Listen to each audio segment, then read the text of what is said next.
Both win. Now that would certainly be something. I don't think that one's in the rules. That's like the ultimate bet-defying prediction. Well, we're underway into the pistol. Nealon with the kit, a couple of flashes on Simon, and he's going to be positioned such that he can flash for Monster, get some early position for Cade. Navi Jr. are just sitting around the corner. They're waiting for Simon to maybe get a little bit overzealous, maybe go for a little bit more information over at B, but now the utility will sail through for Navi Jr. The smoke, Cade feeling the initial pressure, able to get himself in towards the barrels, but he's lost his teammate. Norbert, crucial kill out of the connector. He can now rotate in and support his team, but Nealon, he went by unchecked initially. Now they're getting overwhelmed. Norbert's down. Mo, all that's left in a 1 versus 3. The kit is certainly recoverable, but he's not going to be even given the chance. Topa takes him down, and Navi get a very swift pistol under their belt. Nealon missed a lot of shots with the USP there. One of the major advantages of the USP is that, you know, theoretically it's a little bit harder to find that player immediately, but Nealon just whiffs them all, unfortunately. Otherwise, that could have gone their way, and positionally, I thought SYMAN would probably be able to come out on top after they get that first kill. Navi, though, start off nicely. They've now got themselves a 4 rifle buy. And I always find it curious when teams like SYMAN go for not going for any investment into the second round, because they're so reliant on their AWPs at times. Mo's a very good player. I mean, he's a major winner, for God's sake. So, slightly surprised to see that. Meanwhile, they do have their own triple boost to try and hunt a few players down. Speaking of hunting, Capacho has picked up his bow and arrow, and it turns out he's pretty damn good with them. I'm surprised we get to see this so early on from SYMAN. Usually teams will sort of implement a sort of gimmick stack or a gimmick boost sort of later into the game in a similar sort of buy, but well, I don't think it'll get spotted out, so there's always opportunities to take that in later. Navi Jr. are grouping up through towards bathrooms, taking Guardian control, and well, SYMAN, they went for the stack, and it doesn't seem like it'll pay off. There's always the chance that Navi Jr. go back. They're getting no information, really, as to where these SYMAN players are, though they are getting a whole lot of map control, but the smoke should secure it. I mean, they do have information of where SYMAN is, but seems like SYMAN might just be allowed to get away with this round. Navi might just... Sorry, SYMAN might just have a bad read on how many MAC-10s there are, and they're just worried about the MAC-10s getting the kills. And that's actually something I'm a big proponent of, that if you think that the other team has MAC-10s, don't give them the money. Just don't make it easier than it has to be. Yeah, make it a null investment of sorts, right? Yeah, pretty much. It's also very important because even if you kill the MAC-10 in the next round, it just comes out to be an AK, and that's where you have your own buy. So what's the best case scenario? Oh, you just give them a stronger buy in the next round.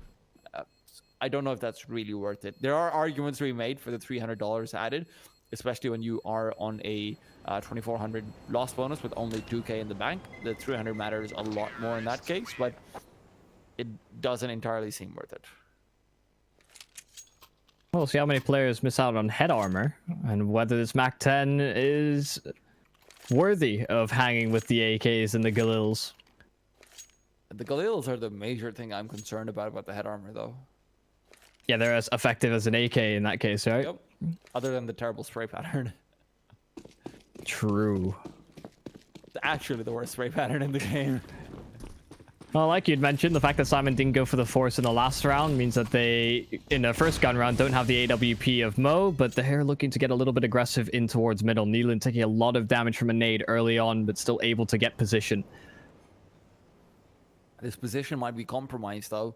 I like how Navi is playing their defaults out. It is very much like a team that knows how to play overpass, so maybe they've just been practicing this quite a bit and they're letting it through.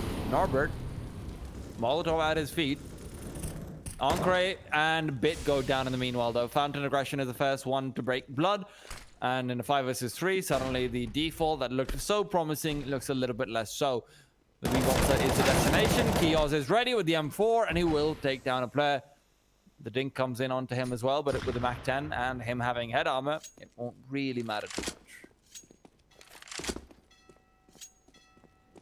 So significant numbers advantage for SYMAN. There's a lot of players within half or less HP. So a few stray bullets through a smoke, a couple of tags through a wall are certainly a prospect, but Topa and Capacho, can they find those opportunities? Some great angles being taken. Mo holds the cross, Capacho in with the first. Will he be able to get the crucial kill he needs to? Mo taken down. Yeah, that secures a path towards the site, and they get the kill on Kios as well. Now Norbert and Neelan, it's down to the 2-on-2. This was a huge man advantage that's cascaded out of control. Topa eventually goes down, but now it's Capacho, a 1 versus 2. He has to find these isolated duels, and he knows where both of the players are. Position is really good right now. Neelan's taken down. He wasn't expecting that. Poncho again positions himself perfectly, but he can't get the instant headshot. And Norbert takes advantage of the M4 fire rate to come out on top. 15 HP is all he's left with. Capacho, if he wasn't walking, or if he just ducked behind cover, maybe that would have been a different round, but a very valiant attempt, and one that will be rewarded in the next round by the fact that they have a full buy and the CTs are going to be checking for pennies in their couch.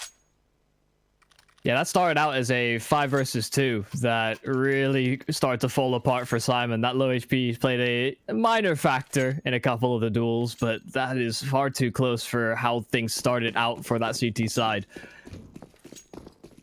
Indeed.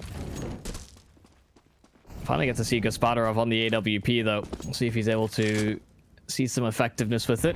Some early connector presence by this Navi Junior side, and while the door is naded out, that causes a few more issues. They have to be a bit more concerned as to these angles. The flash comes in, and while they're prepared for Norbert to peek, a double swing, or rather both players peeking on the Navi Junior side as he swings, and well, he'll be the first to fall. And with the utility being as limited as it is on SYMAN, that's not what you want to see. You're about to be put back onto $1,900 territory, my friends. Neelan finds one, though, with the boost. Is fortunate enough to come out on top, but still a rough round for them to keep together. Mo will be the linchpin of the A side, but can the T side figure that out? Navi seem pretty hell-bent on B. And with 58 seconds left, SYMAN is trying to cheat a few players back to A, but you know what they say, cheating is not good. And they could get caught with their pants down over on B.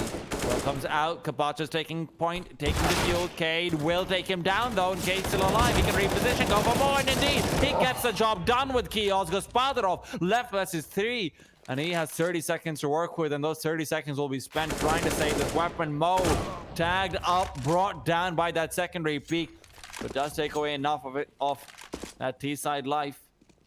And Gaspadarov does not feel confident. I don't know. Comfortable? Difficult. Comfortable. Yes, indeed. It's like we met at like a halfway point between the two words, but either way, he saves. Words are difficult. Okay. No, we got there in the end. We got there in the end, and it's a round for SYMAN, and it's Cade to really do a lot of the heavy lifting alongside Kios to meet them on that initial aggression from Monster that stops Navi right in their tracks. Unfortunately, missing out that first shot on Capacho was huge. And the other thing you can actually see, Navi is not able to find out when there's only one player on the other side, even though they had about a minute and 15 seconds left on the clock when they decided to go towards B. They couldn't quite look to exploit the vulnerability of Mo. And, you know, some of that inexperience on Overpass is showing itself at this point. Maybe that will change, though, as we move in to the latter half of this first half, you know. Gaspadarov right now only has an AWP, so he's really just wanting to save that at this point. His teammates will not be buying up around it. Yeah, he's playing far back, a couple of meat shields between him and any prospective SYMAN player, so making sure that he's in a position to trade at the very least. And SYMAN have got a bit of presence over towards long to start things off. It does leave an open bomb site, but at the very least, another angle that is going to be hard pressed to be cleared from Navi Junior, especially given the limited weaponry. Do actually rotate in Kios to the site, so there will be at least some presence from that CT side. Well, Gaspadarov, I quite like this style of playing around him. The problem is you need to save the op into the next round because he just doesn't have money. So I also have to ask, do you reveal yourself by throwing the smoke over. The one thing that is working out for them is the fact that Norbert is this aggressive means that they don't really know where they are, and they might be suspecting that they're going towards B. Norbert, however, taking down Bit changes things completely. Bit going down means that they know all of what's coming for them. Yep, trying to get the smoke on the site, trying to get this bomb planted. Mo will deny it. Gospodarov able to respond with at least one kill on that AWP, but only a supporting player with a Glock. And while Anker has played a few tricks around this smoke, he won't get away with much. The AWP lost. Gospodarov with not the most amount of money. This is typically the economy you'd see the buy from Na'Vi Jr., but saving that weapon causes some issues. Yeah, not going for the 1v3 early on is coming back to bite them a bit, but seems like someone might be biting down on those server lines as well. We have a small technical timeout coming in. I'm just going to check if it's a TeamSpeak issue or something else popping up. No, a player is gone. Oh. Maybe. Bit is out of the server. Yeah. TeamSpeak kicked him from the game. Wait, that's why you don't use third-party software, guys. That's why all you do is you use CSGO chat. Can you imagine if that's the world we had to live in? Oof. I mean, I remember it saw a lot of use, in particular with services like Rank S, like FPL, where that people are alive, so you don't want to flood the TeamSpeak with comms, and as you're talking about what went wrong in the round. AKA when you're flaming someone else for getting you killed. It's like, I can't believe I've died there. Hey. And then the next round you're like, hey, buddy, flash for me. You're my friend. And then people wonder why the North American scene is slightly dysfunctional at times. Not only them. Listen, man. We don't talk about my country. It's Counter-Strike. We don't have rank S. For good reason. No one deserves it. That's not entirely true. But Simon over here, they would really like to keep this momentum going. The last few rounds have been quite good for them, and that's without even having the op on Mo. So generally some good stuff coming out. And the problem is, so much of this goes back to that one round where Capacho wasn't able to get the 1v3 out. The last 1v1 just didn't go his way, and you can't blame him for it, not at all. But you do start to wonder, Simon would have been in a very different place if not for that. Yeah, would have been Na'Vi Jr. get a stronger buy in the following round. Could play a bit slower. Simon would have been weakened as well.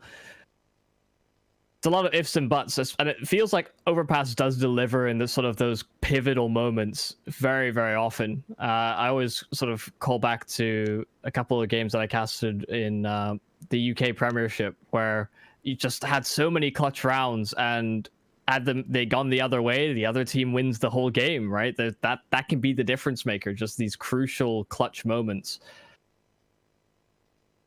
It always feels like it's Overpass. Just trades galore. Well, hopefully the resume can come through soon. In the meanwhile, my problem with how Navi's been playing is they get the advantage sometimes, or even if they don't have the advantage and they still have 4 players alive, it just looks like they're waiting for the CTs to make a mistake. Rather than for themselves to be able to make a play and exploit. And on a map like Overpass, that does generally happen a lot, but Simon's playing really passively. After they get the equalizer or something like that, it's just they're letting Na'Vi say, hey, you play your way, we're just going to rely on you guys not really knowing this map as well as we do. Well, I think it's kind of meeting in a middle ground, right? Because Simon have been taking aggressive positions, but haven't been sort of overstepping their bounds, right? They're getting sort of presence towards long. They're fighting for a bit of fountain control to start off the round, but they're holding those positions and not sort of pushing further forward, where Na'Vi are sitting back in such a passive default, waiting for, like you said, that mistake or that over push from Simon.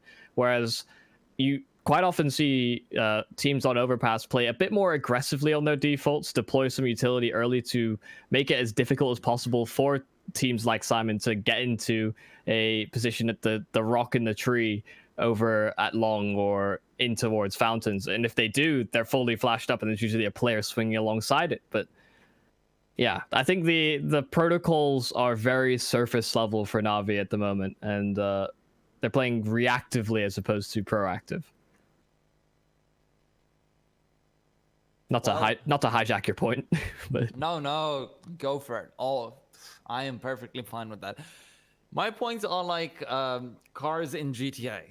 Sure, I can ride them for a while, but if someone else wants to come steal it, I can't really stop you. I do quite miss the old GTA. Have you ever played the initial GTAs, like the top-down ones? no. Oh, I very much rode the hype train of 3 and 4. Okay, fair enough. 3 I played. 3 was pretty good. I played 5. 5 was San Andreas, right? Yeah, no. San Andreas is 3, I think. No. Vice City was 4, and San Andreas was after that. GTA 5. GTA series order. Yeah, I think that's more appropriate. If we're really quizzing ourselves here, then no, San Andreas is between 3 and 4, so there you go. Oh, okay. No. So I meant like numerically. So it's GTA 1, GTA 2, London, 3. GTA London again, GTA 2, GTA 3, GTA like Vice City, which is the 6th one. Then there's GTA. Dang it, tea time. We're here to cast Counter-Strike. Why are we going through the history I don't know, of GTA? man. I don't know. It turns out it's like the 8th iteration.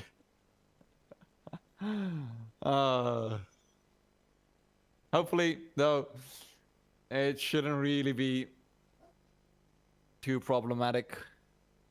As you know what? Listen, if this pause goes on for too long, I'm getting into Diablo, and no one can stop me from doing that. Okay. Let's go through all the IPs at the moment. We're gonna talk about the one that's slightly close to Counter-Strike. There's no need. Call of Duty. The better of the two. The better of the two. Okay. We are. I think the production's had enough of us though talking about other games. We're gonna go to a break in just a minute, but they've given me enough time to finish off my point about Diablo, which is to say, oh my god, Diablo 2 was so good. Did you ever play it? I'm not responding to it. I refuse. I'm not honoring this conversation. Yumi, I'm telling you, we need to get onto Diablo sometime, man. We need to play together. Listen, Bit's back in the server. And while there's no demon hunters, there's no wizards, Navi Junior are they've got all 5 players back in the server. Are we still going to a break? No, we're not going to a break. See, it was all about the demon hunters, and the wizards, and the druids, and the necromancers. Never forget the necromancer. The necromancer was the first ever class I used to finish Diablo 2 with. Yeah. I love that game. See, I chose demon hunter, but this isn't about Diablo 2. No, I'm a Diablo 3 kid, so. Fair enough. I never got to play it because it was really expensive, but yeah, I hope to get it one day. One day. Well, away from dungeons, away from farming and spells, we have all players back in the server. It's about money, weapons, and getting themselves into the sites. And the Navi Junior have struggled in the past couple of rounds. SYMAN hold a lot of momentum, and they're hoping to carry that forward. To echo your sentiments from earlier, we're away from the pause. We can stop talking about other IPs. We'll see if SYMAN keep things going. I need to go start clipping away at these server lines myself.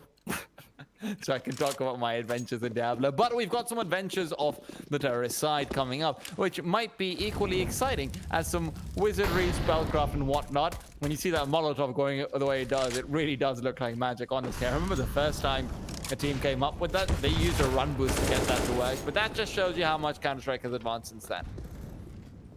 Well, setting up very early for the boost in towards that B bomb site. Tobit's on such low HP though. The bottom end of the totem pole crumbles, and the damage done on Onker as well is felt. Onker forced back. SYMAN's probably really happy about that kill. I doubt that they expected it, but with as much damage as has been done already to the Navi side, Navi might be thinking of going back to Diablo themselves.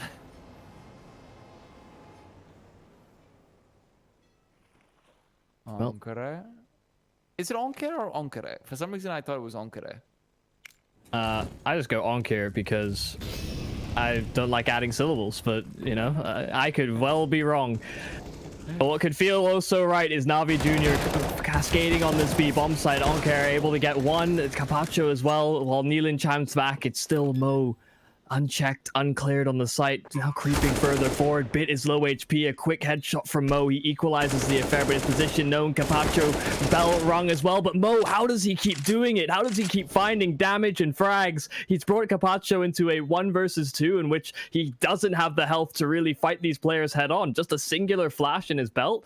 I do not see him winning this, and I don't think Simon will give him the opportunity to tap from Mo. He's going to hold it, but he's able to adapt in time. And Mo will do it all. 3 kills in crucial positions for Simon to get themselves a 4th. Na'Vi looked like they had a chance of taking over that round, but Mo somehow or the other gets a ridiculous 2nd kill. I have no idea how that spray hit the head, but he did. So, you know what? Sprays can be weird like that. He'd also already rung the bell off Carpaccio, like you mentioned. That was through a small bit of plywood, but it was just enough that Carpaccio didn't have the comfort of being able to swing out, take peeks 1 by 1, and he felt very pressured in that situation. 4-2. Once again, a buy coming out from Na'Vi Jr. They do not want to let their foot off the pedal anytime soon, but little do they know, they are wearing down their own engines. Car reference. Yeah, I'm not nerdy. And while I feel like I need to put the brakes on you throwing a reference every so often, that could have been an isolated duel that Mo suffers from, but now he's left Norbert high and dry in the bathrooms he will reside. And while Bit will swing the trade, I thought it was going to be available for his Svadarov, but Norbert locks it down. The smoke as well will prevent them from pushing from one side. The Molotov as well. He does so much damage to Topo with the nades, but eventually gets overwhelmed. Now Kio's takes up his post. Topa just walks through the flames right there. After they do the right thing in re-peeking Norbert with the 2nd player, but they just get wrecked. Topa says, I am not afraid. I will just go get this man down. Now, this is a very good call, though, coming out from them with 35 seconds left on the clock. The problem is Nealon's position is going to be really difficult to deal with. Now that he's found himself in the water, he missed a few shots with the USB and the pistol round, but something tells me this might be different. And with the Molotov going in towards Monster, Nealon's position, well, it's getting more and more difficult to deal with. They have no time. Yeah, they're just going to save. Okay. I mean, just to highlight, he came into this with the sort of caveats that Simon played this map a little bit more. Just the reactions and the speed that Nealon took that position on B to deploy utility, that tells you so much about how prepared Simon are to make those quick rotations, and they know what's open. It's also really telling us what's going on with Na'Vi, which is that they're just confused about how to go about this. And I don't blame them. It's just not a map they play. That's just all it is to it. And Overpass is a very difficult map to be good on unless you play it. Even if you are good on Inferno, Yumi. I'd say they just have transferable skills, but yes, I know. I'm just getting a jab in there. Molotov comes through again. Topa's very low. So much utility damage always comes out from Simon, it seems like. I am amazed at this. Onkere. Oh, what? Cade just took down Topa as well. And with flashes to follow through, Nealon's been boosted up. They know there's no one coming in from short, but that might be an incorrect judgment. Cade's already found another one. Smokes his own Molotov off, so he can get away to safety. Onkere around the corner is good for one, but no more. Bit and Gospodarov left to try and avail the situation. Bring it together one way or another. But Cade, 4 kills from the toxic barrels. And you've got to start asking yourself, maybe just Molotov it earlier.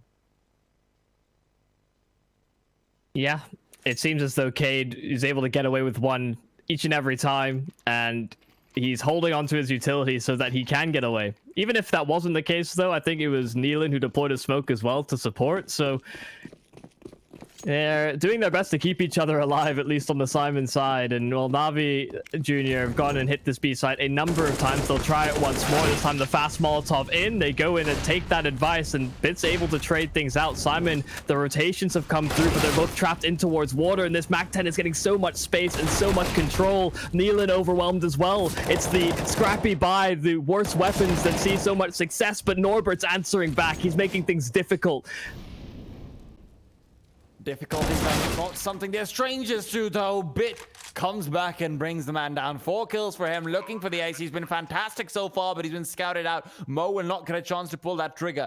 Bit around the sandbags, knows he wants to go for this. He wants the ace, and he will get it. Bit in the round where everything seemed lost. Their economy was in the doldrums. The Tech-9s were in their hands. They're able to kick down the door of B-side and take control. 3 rounds for Navi Jr. and what a way for Bit to hurl them across the finish line. And you can also, of course, hurl yourselves over to our lovely partners over at Hellcase. They're the biggest and most known case opening website with almost 100 cases, updated case battle, upgraded dozens of giveaways per month, and more absolutely unique features. You won't get bored with Hellcase, and you can use the promo codes that were on screen earlier to save more and grab what you deserve. That's insane. I think it's about time Navi saw a bit of success over towards B. It's I don't think it's a consistent performer for them, really. The rush B and let Bit get an ace is it's not a strategy you see a lot. Maybe the Brazilian Bit back in 1.6, but yeah, still. Mo flashed up, is going to be forced off of his position without getting a kill, but when you're in the 5v4, Kioz's position is perfect. He's got 1 and backed off. He can reposition for more, and he has found them. Bit, do you know that ace you just got? Maybe do that again? No? Okay, yeah. That's fine too. Yeah, it's a tough sale. You can only redeem so many in one given match. Yeah. And he didn't use the coupon codes, so very unfortunate for him. Great repositioning and sort of movement around the map from Mo. That first pick found and towards the connector, repositioning, falling back alongside his teammates. Very procedural standard play from Simon, but that just shows the preparation is there. Well, Navi Jr. weren't able to adapt quite quickly enough. They were unprepared for Kios. I was really impressed with just how sharp Kios was in that particular instance, but Navi Jr., they've got a whole lot of loss bonus. They can, of course, afford up more weapons. And while they still lack the AWP presence on Gaspadarov, they've got more than enough AKs to make this contestable. Well, all I can say is loot bet, man. 187 to 187 doesn't look like that's exactly what's happening on this server. And 7-3 is not a very dire scoreline in the same extent. It's getting dangerous, but it's not quite there yet. So Navi have a chance of bringing things back, but it is looking increasingly difficult. Norbert can swing out. They have a flashbang that doesn't really land, but Bit still goes down. Norbert just gets the kill based on pure aim. Mo and his AWP on the bomb site is about to have some more help coming over. Nealon looking to rotate. And Mo, with 40 seconds left on the clock, he knows it's his time to go shooty shooty bam bam. And they are going to be coming over. They're not going to be able to flash him out. Mo not forced out of position, but the Molotov is there to make sure he can't get a free kill at least. Nealon's position, though, is also fantastic. Oh, you will get cleared by on carry, though. The hard clear at that. Mo can only spam away, hope to do it damage, maybe find the kill on the bomb planter, but he'll be failing in every regard. But still, Norbert, with this position over at long, has shown his hand. Another angle that needs to be cleared out from Navi Jr. Another problematic area on the retake, but they have the stairs locked down. Now just Kios and Mo that's left. The AWP was there on the site to start things off, but he cannot finish things right back for Simon. Navi Jr., they change things up. They go towards A instead, and they get another round win.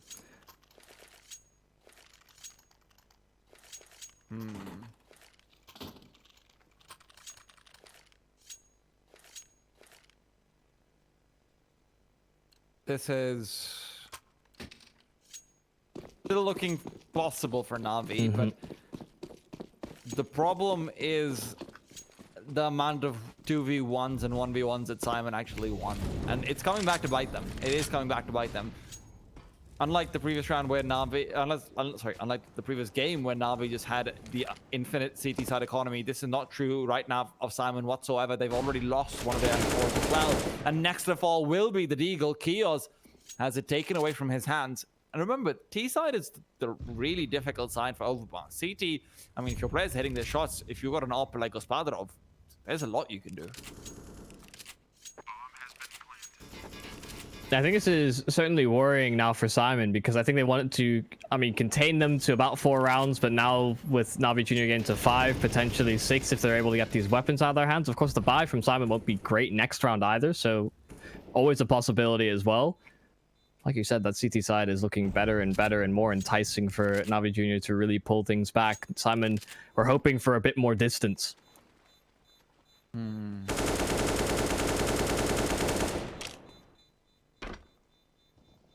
Can you get up onto these swings? Really? Oh, no, you can't. Okay. Yeah. It's a very weird jump peak. It's a rounded surface, so it like throws you off, but... Yeah. Well, SYMAN do not have a buy, but with the loss bonus being as low as it is, they could force around this. It's very dangerous. That's the problem. But either way, you're looking at Na'Vi at least being able to get 6 rounds. And on the T side, honestly, that's not terrible. That's actually respectable on Overpass.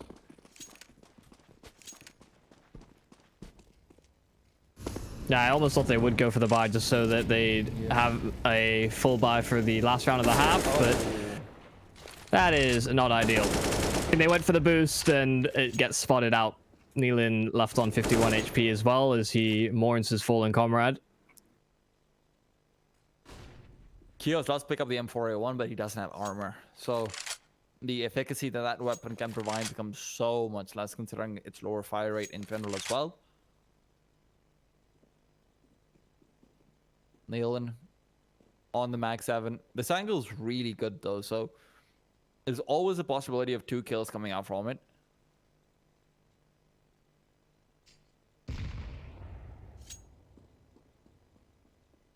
However, Na'Vi, they are not going to risk it. They go back towards long. They know how to play anti-ecos. You just go towards the longest range you can and hope you don't die to an eagle. Oh, well, Nealon gets spotted out. He's just going to clear out middle, and Carpaccio's in transition, trying to reinforce the hit here from Na'Vi. It is going to be an A-site posturing, an A-site aggression. Likely the execution off the back of it. They've got, of course, the utility in spades, but the rotation's already been cheated over here from SYMAN. They've got some presence towards bathrooms. They've got, as well, a player in at bank, so I may not expect all 3 to be in proximity. That could really come back to be an issue for Na'Vi. They get the kills they need to, though. K's all that's left, and he's around a corner, around a smoke, and OnCare clears it. A 6th round for Na'Vi Junior. I think that's the minimum for them on this T side. Everything else now is just added on top. The problem for SYMAN is you can have a lot added on top. If you lose this round, which is very possible, don't forget, only 1 Molotov. Na'Vi could just rush B, and it wouldn't be the worst thing in the world at this point. If SYMAN loses this, then Na'Vi gets 8. More likely than not, at least. Bugs coming out, they're trying to get aggressive towards short. Kabato looking to intercept, will be flashed up completely. Nealon's good for 1 and the 2nd as well.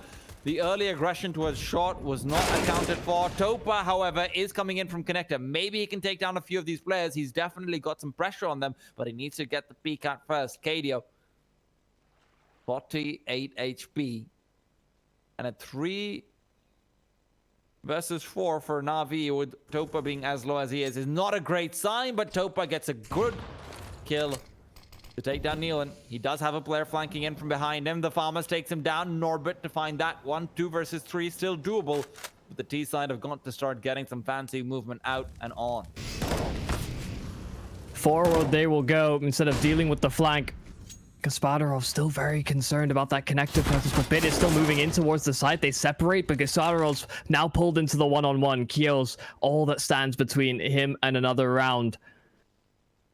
And will mind games come out? The scope in noise from Gaspadarov certainly heard. Don't think he's going to quite cheat the rotations over. Kios instead will reposition, take the high ground on the site, and hope to catch Gaspadarov off guard. Maybe he doesn't clear it. Maybe he doesn't expect this reposition through CT, and Kios could have the upper hand. Yeah, Gaspadarov doesn't clear it. Kios outpositions him, outmaneuvers him, and Simon get an 8th. Neelan starts things off with these two beautiful kills towards outside. The problem is that Na'Vi Jr., they go for the old-fashioned way of stopping short side aggression. Old-fashioned way was you just molly it off. No. You need to molly it and have 2 flashes in the background and have a second player playing anti-flash. That's the problem. So, at the end of the day, Neelan's able to get 2 kills right there. They still have it come back down to a 1v1. You can see Na'Vi starting to hit their shots, and they're still not in the green yet on the CT side. Capacho, he was needed down here earlier. This time it seems like they haven't had the information, and Capacho himself does have a good idea of where these players are. They're making a lot of noise. They should know that there are multiple players on the B side. There's 3 right now. KDO is the first to go down. Capacho gets a flank out of the game, and it's 3 versus 3 with 1:20. And now the question is, does Na'Vi reposition and go for some mind games?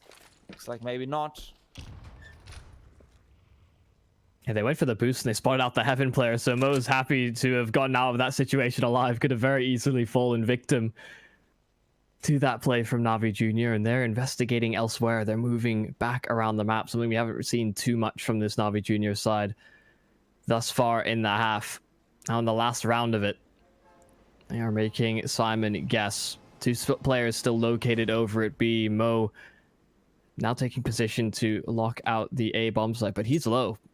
Singular bullet, or a couple of them rather, on Mo will be enough to take him down. They've called for a rotation in. They have an inkling. They've seen no presence out towards Monster, and so they are stacking this site. Mo just has to stay alive for as long as possible.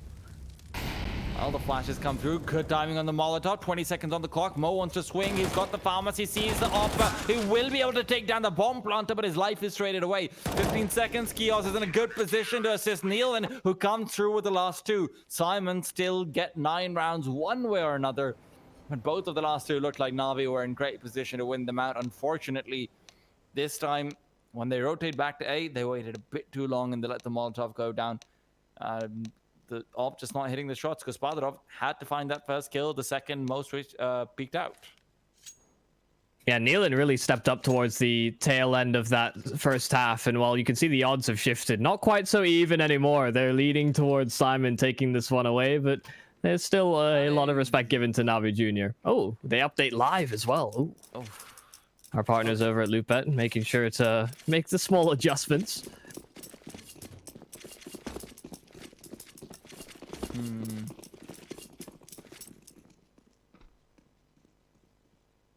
Four players on the A site with this is interesting from Na'Vi. Very bold because their Heaven player needs to come out and get a couple of kills over here, and he's smoked off.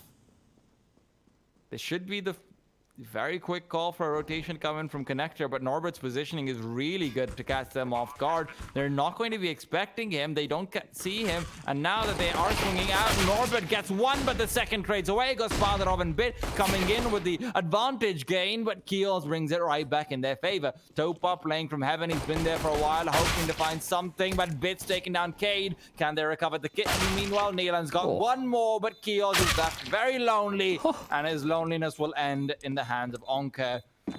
Question is right now, where the hell was that in the first half? Yeah, what a strange call to make, right? We're saying Na'Vi Jr. don't really play overpass that much. I think that's, I think they're hiding something, because to make a call like that when you don't play the map too often is pretty unheard of. So saving strats for the major. Well, it's a bit early, but happy to see it nonetheless. It's also can't get to the major because of yeah, yeah. Well, let's not get into the technicalities of it. Still very, very apt that you sort of point that out, because Simon I think would have been caught off guard by that as well. Just the fact that there was no presence on that B-bomb site. They didn't even know where the Heaven player was, so they smoked him out and he made no presence. And Capacho. Great position onto the farmhouse. Comes in. Topa's right next to him, and they've cleaned it all up. Last player not expected, but last player will not find anything. 5 players kept alive, and that is beautiful to see because they went for the 5 rifles. They knew that because of the bomb plant, they'll have a hard time buying them afterwards. Look at this replay coming in. Perfect cleanup. And sure, Simon's rushing B through a smoke. Okay, that'll never be the most difficult spray to land, but still, good to see them bringing it back, chaining the 2 rounds together, and keeping all 5 guns alive to have lots of utility. I just love that we got to see Capacho's perspective. He's like, short. There has to be somebody short. It's like, oh, there's another. He's in the same spot. Okay. All right, guy. Capacho expects too much.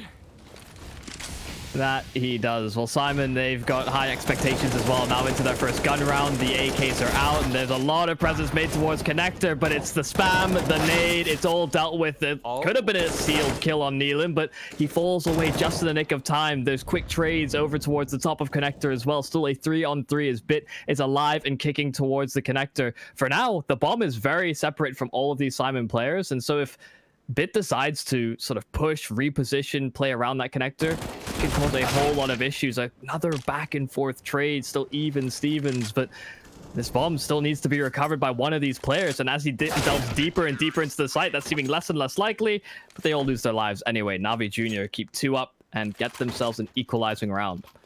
Navi's getting into territory which is scary because money's good now. Because Padrov, as long as he keeps his op alive, he should be able to have another op by the time it's another gun round coming in. And Simon is not really going for any investment whatsoever outside of a flashbang, which I always like to see, and a few upgraded pistols. But they're looking for at least 3 kills here if they don't want the CT side economy to get out of control, which, because of the fact that they saved all 5 rifles and they didn't need to upgrade anything or buy new armor, so it starts to get touchy. Well, RK could be in for a world of hurt. They rush him down, and while those pistols get at least the first, Topa there with the trade, the spam on through. So 1 of 3 at the very least for Simon. Bit, this position so strong. Takes down the bomb planter. Does get a second, but does get traded again. So a couple of rifles now recovered, but because Faderov's there with the AWP. Kios, he has enough time to get himself in position for this bomb plant. And, well, I think cash injection can certainly go a long way, but he's looking to win it. Trying to bait that player out into the open. He's really hoping to take this fight on Topa, but he doesn't come out ahead. Navi Jr. inch themselves into the lead. I really like that play from Kios because it's not even about just winning it. It's about, like I said before, the magic number of guns to take away from the CT side will always just be 3. Unfortunately, he can't get that one last kill that they needed, and you can see CT side, they've got 3 players above $3,000. Gospodarov, the Oppa, who you want to have the best money, sitting on 5,000. And assuming that they can just save 1 or 2 rifles, Simon is not going to have an easy free round for a while now. Very aggressive from Bit. This time, pretty isolated. Simon threw these aggressions in on their CT side as well, but usually a couple players in proximity. Norbert, he's getting a lot of space over towards B as well. It's a different posture up from Navi. They take short control, they take Connector, and while they get the opening pick they were looking for, but with Bit getting taken down through towards middle and the A bomb site leaves them a little bit more exposed. Norbert's still not been spotted. They still don't have an idea that he's out on the site, but Onkar adjusts in time. Still an equal exchange, however. Ooh, that's a cool flashbang. Topa is going to crouch away to avoid all those headshots, but Gospodarov keeping things well underneath lock and key on this A bomb site. I'd like to remind everyone he was having a very bad T-half. He ended the half on just 5 kills, and now already he's looking very good. Good to see him change things around on the CT side. Nope, 40 seconds left and a man down. They'll have to pass this man who's recovering things on the CT side. Gospodarov is the first point of contact, and I don't think... It's an insane angle. Yeah, I don't think they're really going to be able to clear this one. This is going to be a wall bang from Gaspadov if he hits the shot, so it won't quite be enough to kill Mo, but then his teammate can go out and swing. Oh, he spots him out. He's given the chance. He spots both of them. He gets a bit greedy, swinging out wide. Capacho caught off by the smoke. Capacho now swinging wide off the back. And it's exactly as they had drawn it up. Not quite, really, but he's still able to seal it in. That was really greedy. Wow. He had a chance to just tag Mo down and put him into a very scared position, but Mo repeats, takes him down. This is where Gaspadov having a lot of money will come into play, so they're not too worried, but that was dangerous. SYMAN still have enough money to be able to go for a buy of sorts, but, you know, not quite the best of situations to be in. Pause comes through. Unfortunately, I think we are having some TeamSpeak issues this time around. It's usually the case. Yeah, not too sure. I want to, of course, highlight players like Capacho, like Bit, that are doing some great stuff for Navi Junior. Capacho, in particular, has been a great rotationary force for Navi thus far in the CT half. And although Cade doesn't have the most amount of frags, I think he was a very important piece of SYMAN locking out that B-bomb site as well. So frags don't always matter, but... you know, sometimes they look a little better on the other side. The grass is always greener. Well, it definitely is greener on the CT side at this point. SYMAN have yet to get around on their terrorist side, and although their CT side looked like they were very in control, this is where you start to see the effect of letting a 9-6 slip through come in. And need I remind anyone who's watching, Navi Junior, their first half was built off of a pistol round win and Bit getting an ace. With a MAC-10. With a MAC-10, yes. On a force buy. Not even like everyone else had AKs and full utility. No, no, no. This was very much a classical MAC-10 Deck 9 combination force buy. So, you know, Navi is probably thanking their lucky stars for that one, and they probably go out and treat Bit to whatever the hell he wants to eat after this. Resume comes in though, SYMAN. They know they have to win this map because Inferno is not one of their stronger ones. They don't want to let Yumi's prediction come to fruition. But Navi, they are licking their lips and getting ready for that fruition to come in. Bit is good for 1, Bit is good for 2. Is Bit good for 3? Doesn't look like it should be, but Reed peeks out. And as I say, that is even got a USP to try and help things in that matter. Og is lost, but Gaspadov around the corner might still make it pretty difficult to get over long. There to give him some support. He misses the shot though, and that makes things dangerous. 3 versus 3. Oh, that opens the door. Anker caught between 2 angles. Hard to choose to which to fight. He does some significant damage on Kios, but will still lose in a 1-to-1 exchange. There's certainly been a bit more impactful, but now SYMAN, how do you approach this now? You haven't really established any sort of presence towards connector. B is certainly an open factor as well. They're holding for these swings from Navi, looking for a bit of information, but Kios is down to 1 HP. So lucky. Yeah, and that's not all too enticing. Yeah. 35 seconds, and they seem to have gotten themselves into a position to get the bomb plant at least. Navi, they both have a nade apiece, and that's really dangerous for Kios. And that nade, well, it'll be going out soon. And Neelan's going to be copying that one, and he's forced back a little bit. Second nade as well, gets down Kios. That's why you don't want to have 1 HP, boys. Neelan trying to fight back. They're going to be double peeking this out. The smoke will dissipate soon enough, and indeed it does. Capacho goes down, but his trade is information. But and the trade comes in. Not really. Neelan's had a great game. Neelan's been really good on the SYMAN side. He is one of the reasons why they had a lot of their rounds. And the first round on the T side gets 3 kills, vaults them through the finish line on a force buy.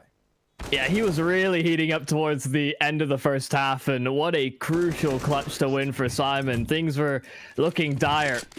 Wasn't the strongest of positions to find themselves in. It felt like back and forth trades. Navi Junior just taking the fight to them, but able to win back another clutch for SYMAN. I think that's 3 so far that they've had in 1vx situations that have really meant the difference.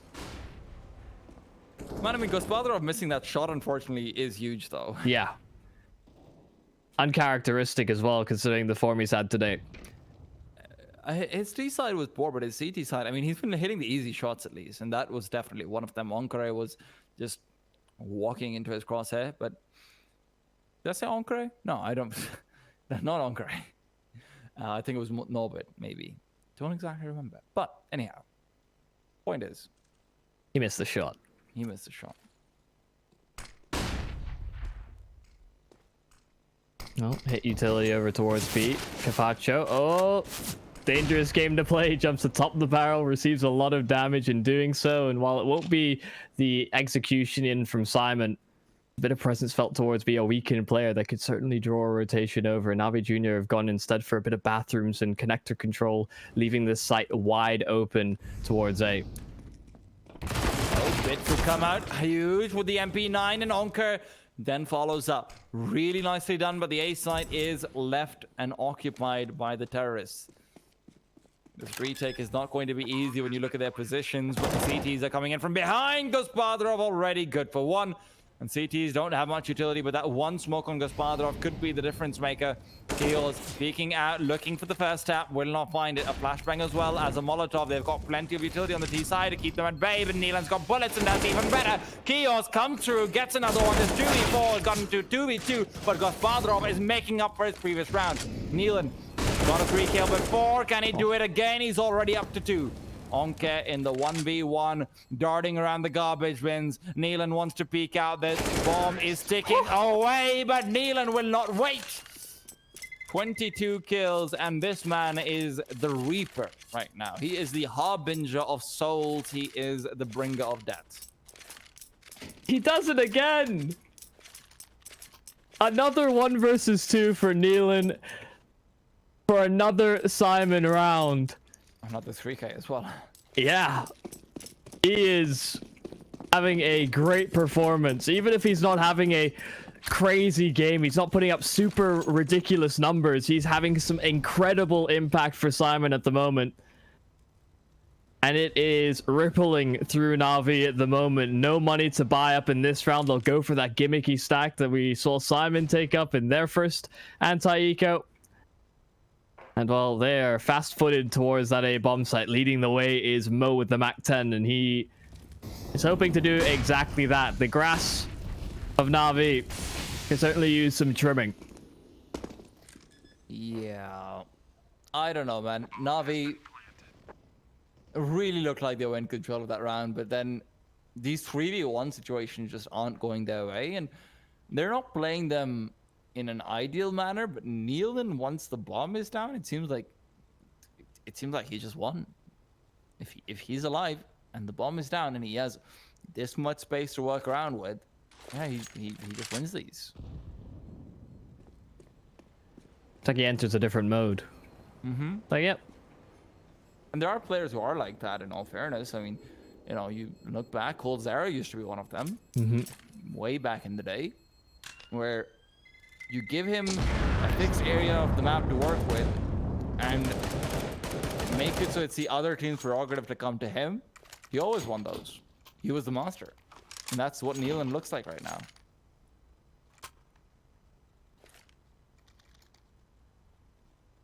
Well, it seemed like Na'Vi had found a little bit of footwork, a little bit of ground laid out for them to really have a good CT half, that Neelan stands between them and success. SYMAN now have a 1 round lead, a pretty strong buy. They still have Cade on the MAC-10, but better weaponry on Na'Vi Jr.'s side. Gospodarov has his hands on the AWP once more. Capacho, a 1-for-1 exchange. Topa uncleared initially, and for now he goes untraded. Neelan not quite able to track him down. He gets aggressive off of short instead. It's crucial duel for Topa. He needed to find at least one to keep things competitive and more in Navi's favor, but these players are tagged down so low. SYMAN, they do not want to take these gunfights head on any longer. 13, 42 HP. They back off towards Shortwater. And now they'll try themselves for a boost. See if they can catch Na'Vi Jr. off guard. Oh, Onkare falls into the trap. They bring it even. Neelan's still alive. Don't ever forget that. Gospodarov and his op need to come through. Bit playing with the M4, has a chance to take these players down. They don't check his angle. He works around the corners. He will be able to take down the bomb. Planter leaving Mo alone. And Mo, although he is a legendary player, he is not kneeling right now on the server. Ends up going down 12 for 12. Navi Jr. somehow keep their wits about them and keep the round in their favor. SYMAN, though, lots of money to work with. They can still buy up. Navi Jr., not quite the same for them, but decent enough buy. You can't really count them out just because they don't have utility. And considering the rounds have been pretty close from SYMAN, I'm a bit surprised they have that much in reserve. But Side, man. Yeah, it's a fickle mistress. Yes. The problem that man, I mean, Navi keeps buying head armor. Yeah. Yeah. Well, Bit's position's good, but he's been flashed off. Does he get the kill anyway? No, he does not. Nealon to take him down. Early aggression not rewarded, and can Gospodarov bring it back, at least numerically? Oh, the double flash is so heartbreaking for him. Topa getting a kill over towards the connector. In through short water, rather. And SYMAN now to get a pick over towards A. It's expected that a rotation will have come through. Do they still move into this? Because Gospodarov is taking post with the AWP. And now the flash will deter him. And Onker is taking a bit more ground right back. Nealon looking for a bit more space. Mo still probing with the AWP. It does seem like SYMAN are posturing up for this A-side execute. They wish they had a flash for Onker over here. Onker does seize the shadow, but he can't get the kill. KO comes out on top. Gospodarov burning alive, backs off, repositions, but he knows he needs to get some action. Well, the action doesn't go his way. A 2 versus 4, and this has to be a save from the CT side. Gospodarov, unfortunately, the one issue that I've been seeing him have consistently is he is not feeling confident enough to take any position on that A site other than behind the dice, behind default. He's just not playing anything else. Yeah, not that aggressive style we saw in Dust 2. Not the... Yep. Yes, I'm supposed to be running? Nah, I'll peek you. He is not being proactive. Which is especially dangerous on a map like Overpass, because you want to have an Oppa who can take advantage of the fact that there are 4 times that you can take a shot, back off, repeat. On the A side, Capacho does fall, and with that they will be on an eco. But on the A side, there are literally 4 places where you can take a shot, back off, and repeat. That isn't happening because Gospodarov goes towards long, backs off if he's missed a shot, or backs off if his teammate has died, and then he plays from back of default. There's no second level of peeking. There's no playing from next to, you know, the old Olaf boost. There's no additional steps in there. That's kind of the problem that I'm seeing from this. And that's what was kind of a head scratcher for me, is because you look at sort of like the old school style of Inferno, where Operas used to be so much more hyper aggressive on that map. You know, you take a shot through middle, you fall back towards the arches, you fall back deeper in arches, or you fall back instead to like the A site on Inferno. Those are the types of angles and those are the types of plays I was expecting Gospodarov to kind of implement on this map. And I suppose that's where the parity with the 2 maps falls short, when Navi Jr., like you said, just seem a little bit more uncomfortable. He'll never pass. Indeed. Well, again, going for the 3-man head stack.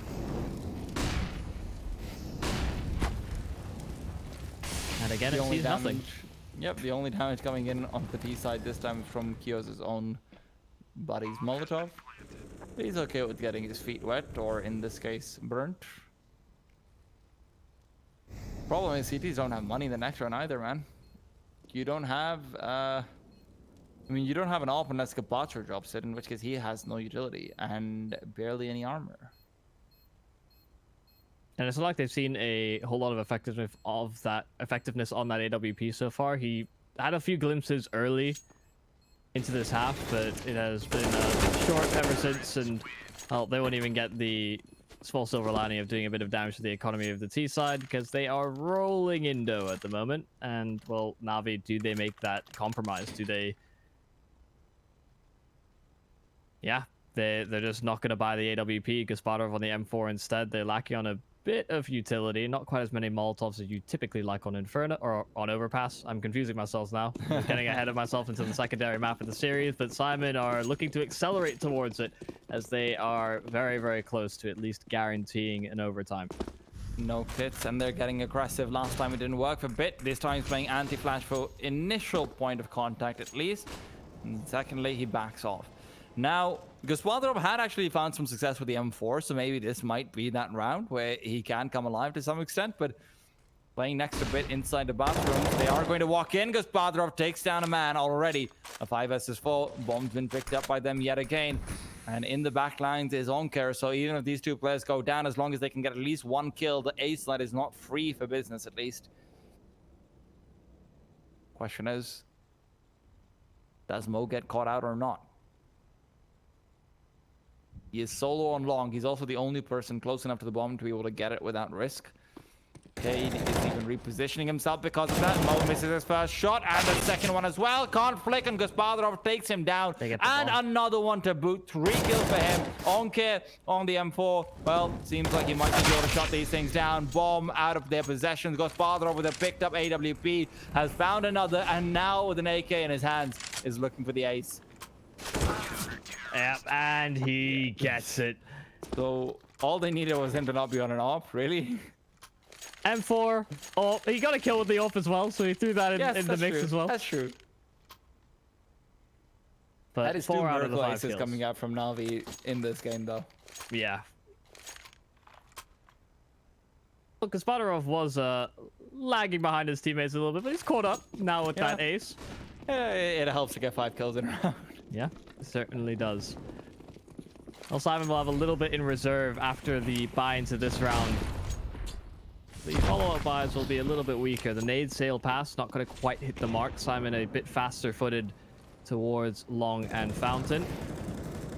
Well, Na'Vi Jr. again taking up a position in towards the bathrooms, this time on the other side of things, not towards Long, instead more towards Banana. And while Bit, this might be a bit of a bait and switch, just the fact that the barrel of the FAMAS could be showing. Nealon is going to be able to get taken down. Kyo's there to trade things out on Banana, and well, now Na'Vi Jr. are a man down and slightly behind, but still SYMAN probing the map really for more and more picks.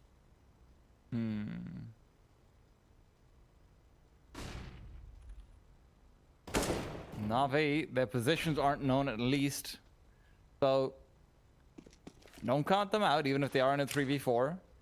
SYMAN want to get that 15 desperately. Nealon's not alive, so their big star player is down, but his trade-off of 2 is more than sufficient, and the B-bomb site has been taken over. Onke needs to come out big, finds 1. Can he get the second one? Not quite yet. Cade was very low, and a bullet would have done it even if it was to a wall. But can he get the headshot? The M4 is so difficult for that at times. Gospodarov not swinging out, backing off. Knows he can't go for this unless they make a mistake. Giving them a chance to do just that, but it won't be likely. Yeah, a must-save scenario for Gospodarov if he wants any sort of chance of holding on this up into the crucial moments. So we'll peek into him. Gospodarov will hit the shot.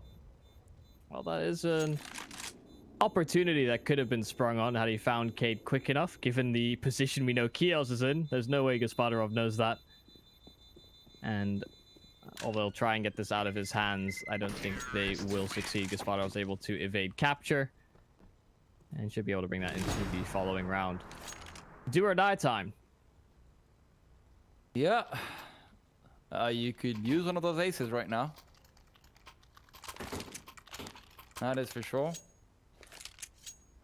You can only redeem 1.5.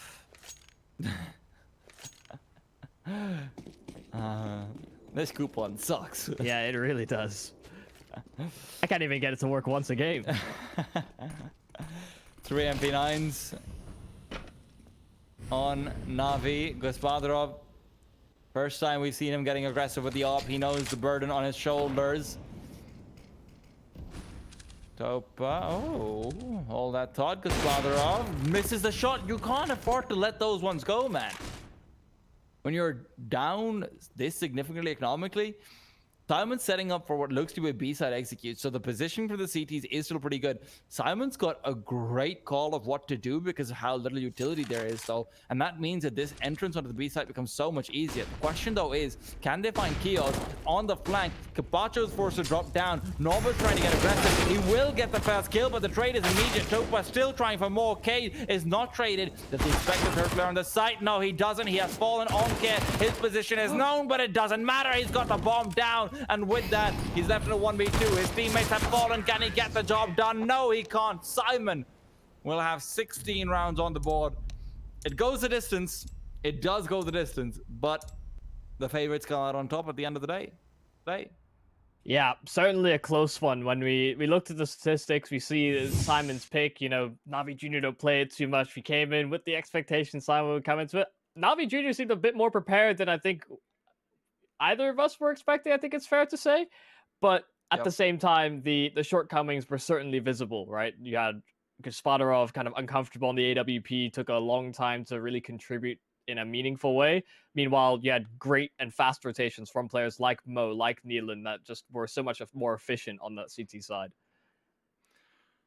Look, man, Gospodarov missed way too many shots, unfortunately. A huge amount of credit to Simon. I think Nealon played his heart out, and without Nealon, they didn't even have a chance of getting that round, that map win. Nealon literally won four 1v2s and 1v3s. He had 3 Ks in every one of them.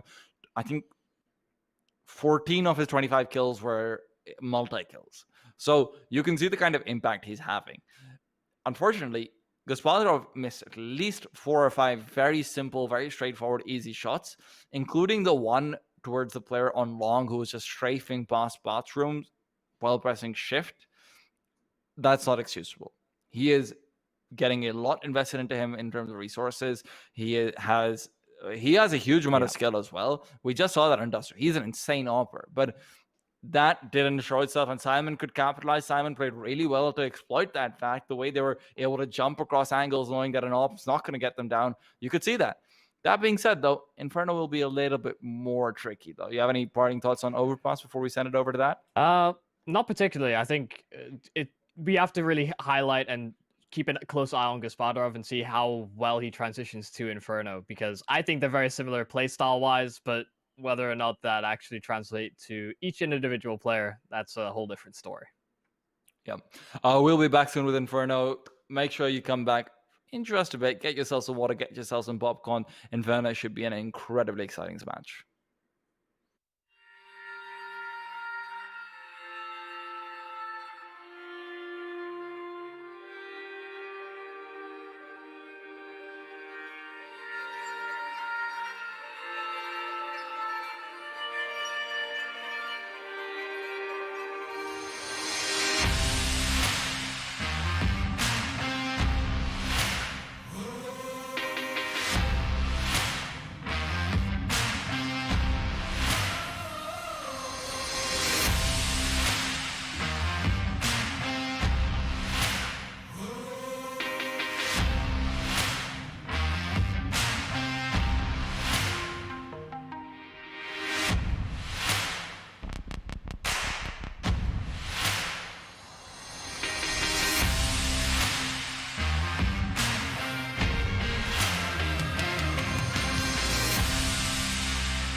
Nice shot. Lock and load.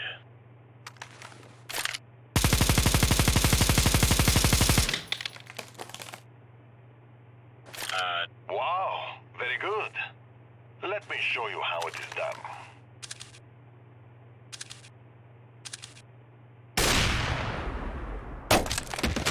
Yeah, no.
Welcome. It's Navi Jr.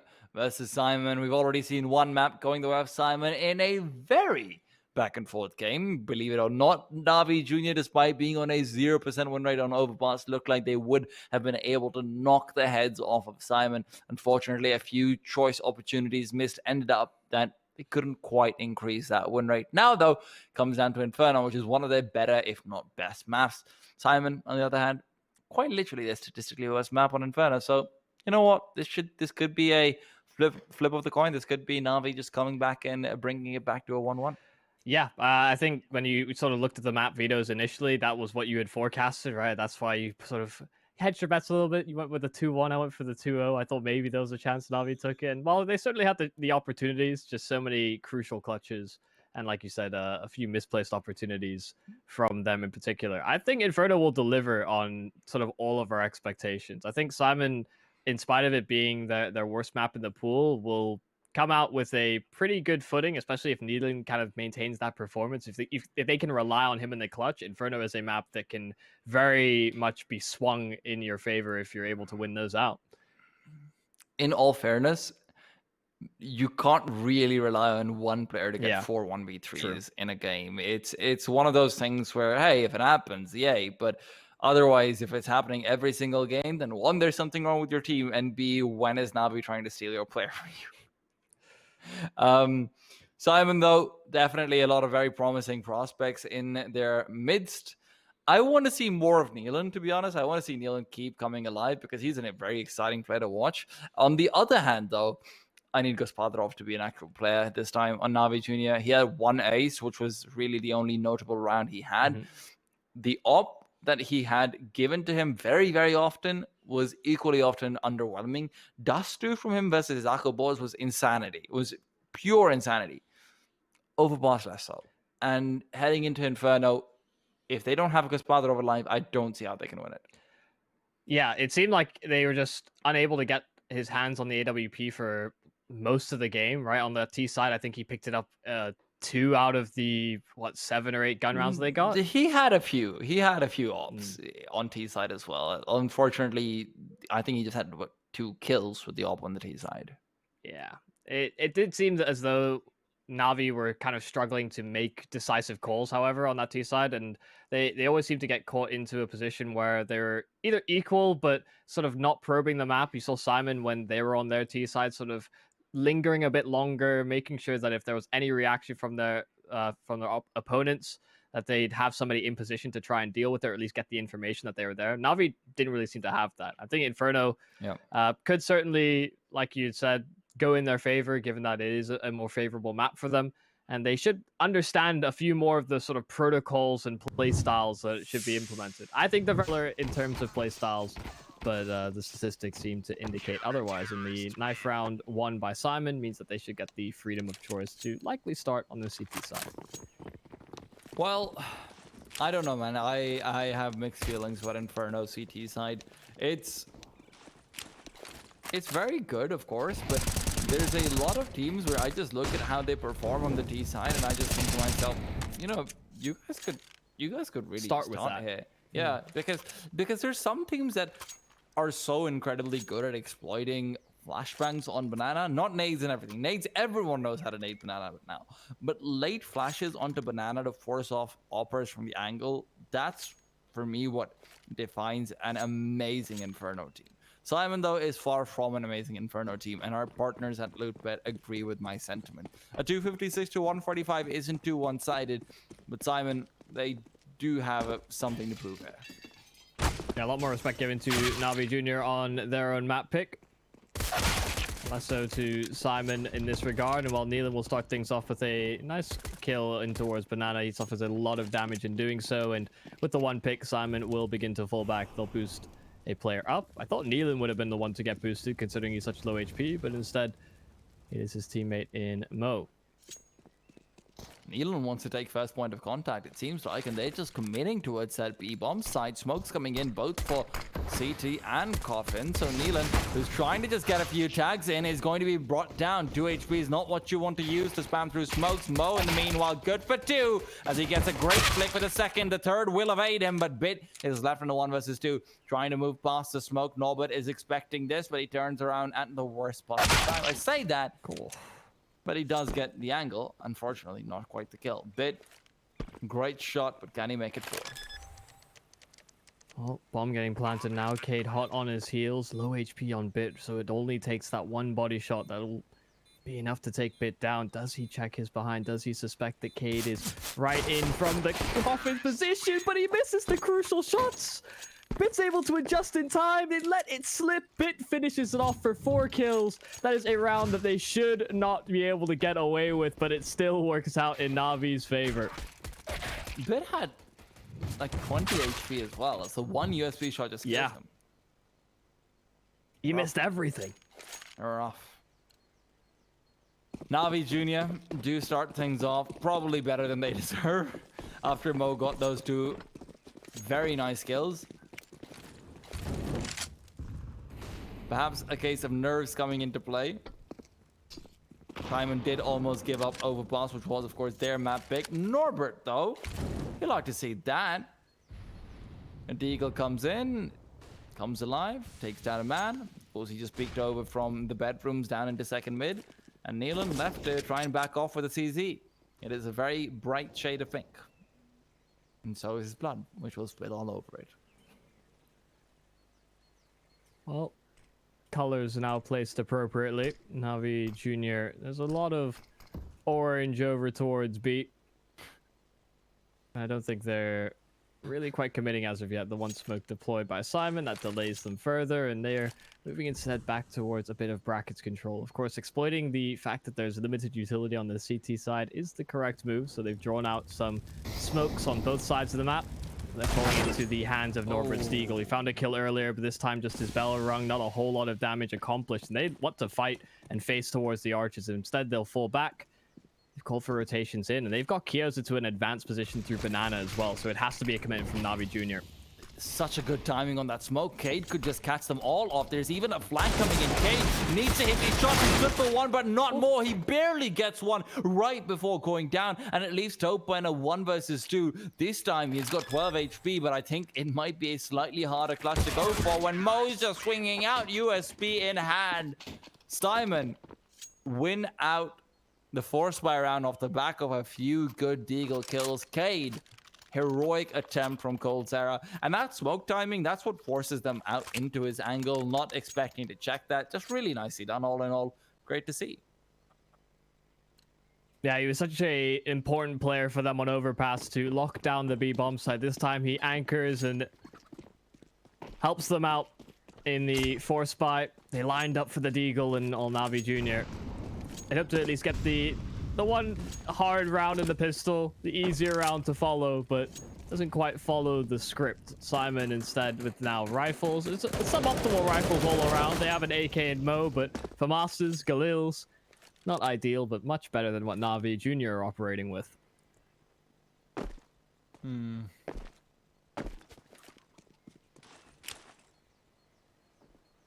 Flash from Nealon. Ready just in case there's a rush coming in. You know what that means. Eco frags, eco frags, eco frags. Shield is going in for them. He's got himself 1, but he can't finish the rest of it. It's Nealon to come in and clean things up. Turns out he just flashed for himself. That's fine too. I'll forgive you, Nealon. You're a beast. He merely used Kios as bait.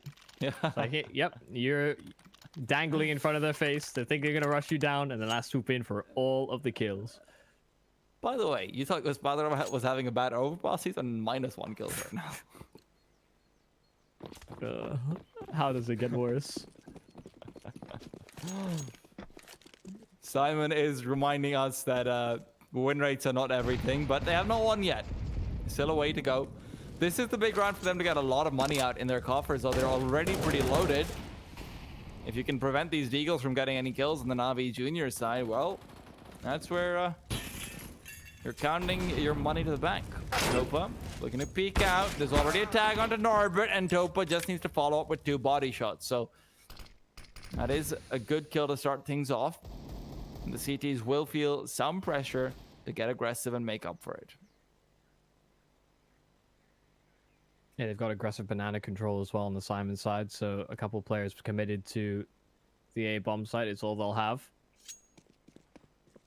While that smoke fades, Mo does think better of the situation, repositioning in towards the site instead. That does leave the archers very exposed, but Navi Jr. won't be able to recognize and capitalize off of that as of yet. Mo taking that first phase, the follow-up by Cade, a balance between the aggression between the two CTs, and Mo is just trying to remain elusive. Now on the backside, they've got that fast flank available. Bit finally deals with the site pressure from Mo, and they do spot out the bomb, but they can't get it in transition. Kios, can he hit this shot? It's oh so crucial. Capaccio doubles in the pit. That they lose out on the angles, and now they take the fight. Gasparov, he didn't commit to the plant. Instead, he goes for the swing, and Navi Jr., by the skin of their teeth, they will pull a round away.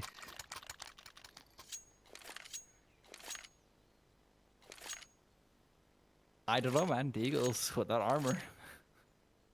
We're having a lot of these rounds. Yeah, both SYMAN and Navi Jr. have 1-1, so... Yeah. So, well, at least SYMAN fully forced, but Navi literally lost their force by round. SYMAN played that perfectly, and then they got too aggressive down towards mid. Lost a player there, and there you have it. Then it's just trade game for the T side. Very nice movement coming up from Neelan, though. They get incredibly aggressive, already up to logs. They might not be expecting this early on. Good damage nade, yeah. Yep. Oh, Neelan gets the aggression to work over towards B. They commit through the smoke as it fades, and the double stack as well from SYMAN is well placed. Gasparov, all that's left, a 1 versus 4 as he finds the kill on Neelan. And with such low HP, very little prospects. Oh, he actually catches Mo just as he's switching back to his weapon. Certainly a chance, but he may not expect the fast rotation from Kios, and sure enough, he cuts him off. A third round from SYMAN, a great bit of positional play, and a couple of gimmicks on towards the A bomb site and over at B as well. Really works out. Nice stuff all in all, SYMAN. They don't have an op just yet, but I don't know if they really want one at this point with the way they are fighting sporadically, consistently, and continuously. And sporadic is where they're winning it. Continuous is where they're actually still fighting. Yeah. Flashbang flies over. Bit is not going to be able to just chime in with a quick deagle like he has in the past. SYMAN's playing much more defensively this time. They don't want to let a free eco go the way of Navi Jr. I have some small pet peeves. One of them is when CTs buy head armor unnecessarily. The other is when Ts have a player on $5,000 and still don't get 2 flashes when they're on an eco. Yeah, I know that we've had this discussion before. Yeah. 1 or 2 flashes goes a long, long way. Shrenesk and these deagles go all the way without any utility with them. Norbert's already found one. Neelan looking to chime in, but Norbert actually mollies off mid as well before dropping down. Smoke comes in. Onker is pushed back as well. And now it's all about that B-side defense. Kios doesn't have any utility, so he's asked for some rotations to come over. Wouldn't be surprised if Mo also makes his way there. But 40 seconds left on the clock, and without utility, CTs could very quickly be overwhelmed by a few deagle shots.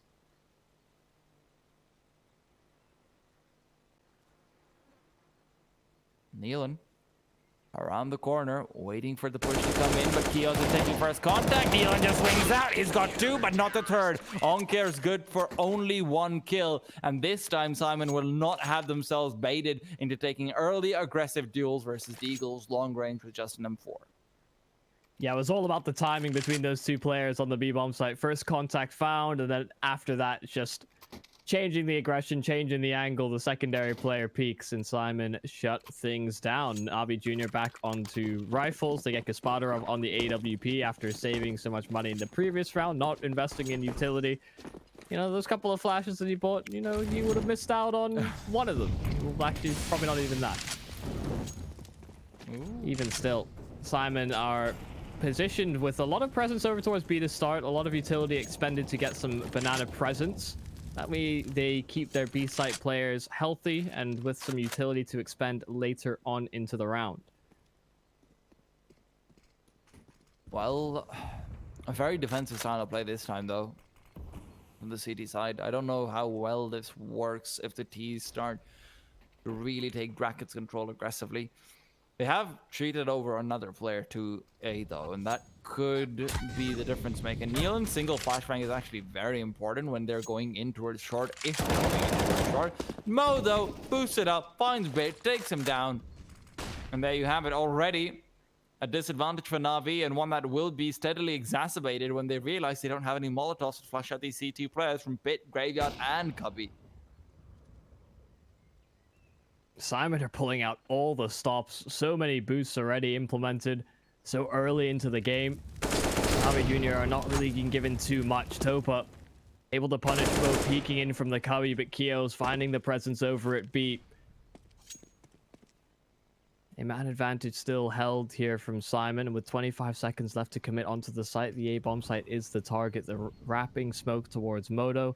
They're actually rotating a player back towards the B bomb site, still honoring that it could be a fake, but Na'Vi Jr. are committing. Northern, the first point of call, and while Cade still hides in the graveyard, he's unable to get anything done. Could have denied the plant, could have made things more dangerous here for Na'Vi Jr., but now they've pulled the man advantage in their favor. Bomb planted, Nealon and Keos to try and retake. Kapacha's 2 kills are so important, and SYMAN, I mean, you say try to retake, I say try and get the hell out of there. They agree with you, though. Probably for good reason. Do they? No. No, they agree with you. Sorry, they're really discussing our points over. Nice to see that. They're considering them. Gospodarov has to be careful not to lose this op, though, because if he gives it over towards the CTs, that's a free sniper where they would not have been able to afford that. Kios getting a bit more aggressive, but Kabacho does take him down. Kabacho 3 kills that round. Very important for you as well. I thought SYMAN had taken it away, honestly. The second it enters a 5v4, but after that, Mo, who was just trying to back off from Cubby, I think he felt a little bit too at risk. Maybe he didn't realize that they just have very little utility on the T side. What we do realize is that there's a website that provides a lot of utility to you, the viewer, and that website is partnered with us. It's called Hellcase, which is the biggest and most known case opening website with almost 100. That's 100 with 2 O's. Cases. Updated case battle, that is to say, updated like Counter-Strike isn't. Dozens of giveaways per month, like the update you wish CS had, and more absolutely unique features, which CS does have in all fairness. You won't get bored with Hellcase or CS. Use promo codes to save more and grab what you can. Small little add-ons. Get an update to Counter-Strike yesterday. That's true, actually. Shake my head. Hellcase is as good as Counter-Strike. There you go. Even better sometimes.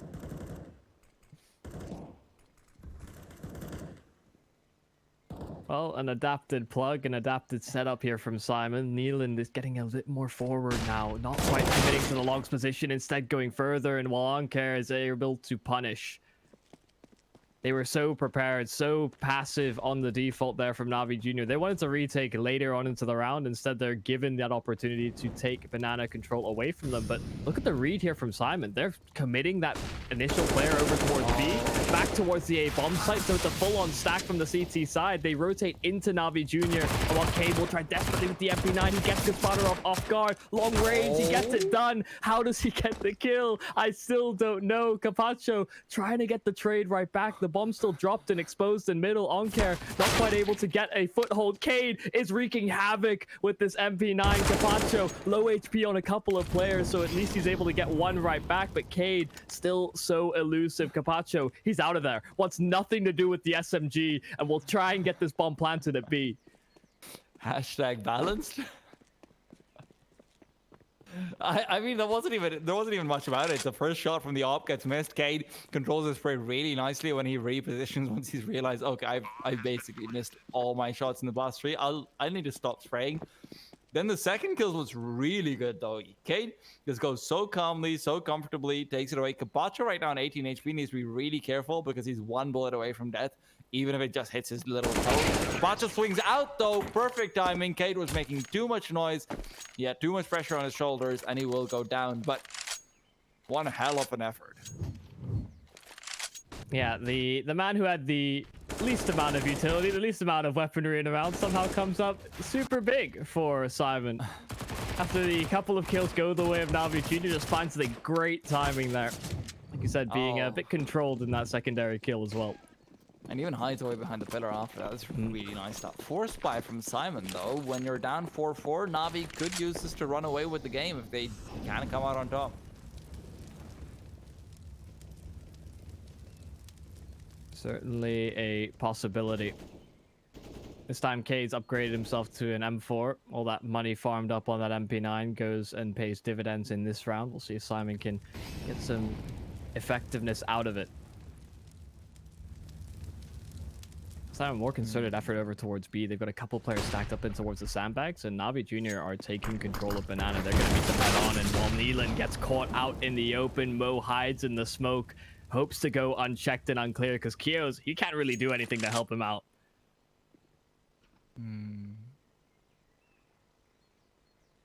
Mo's in a very important position.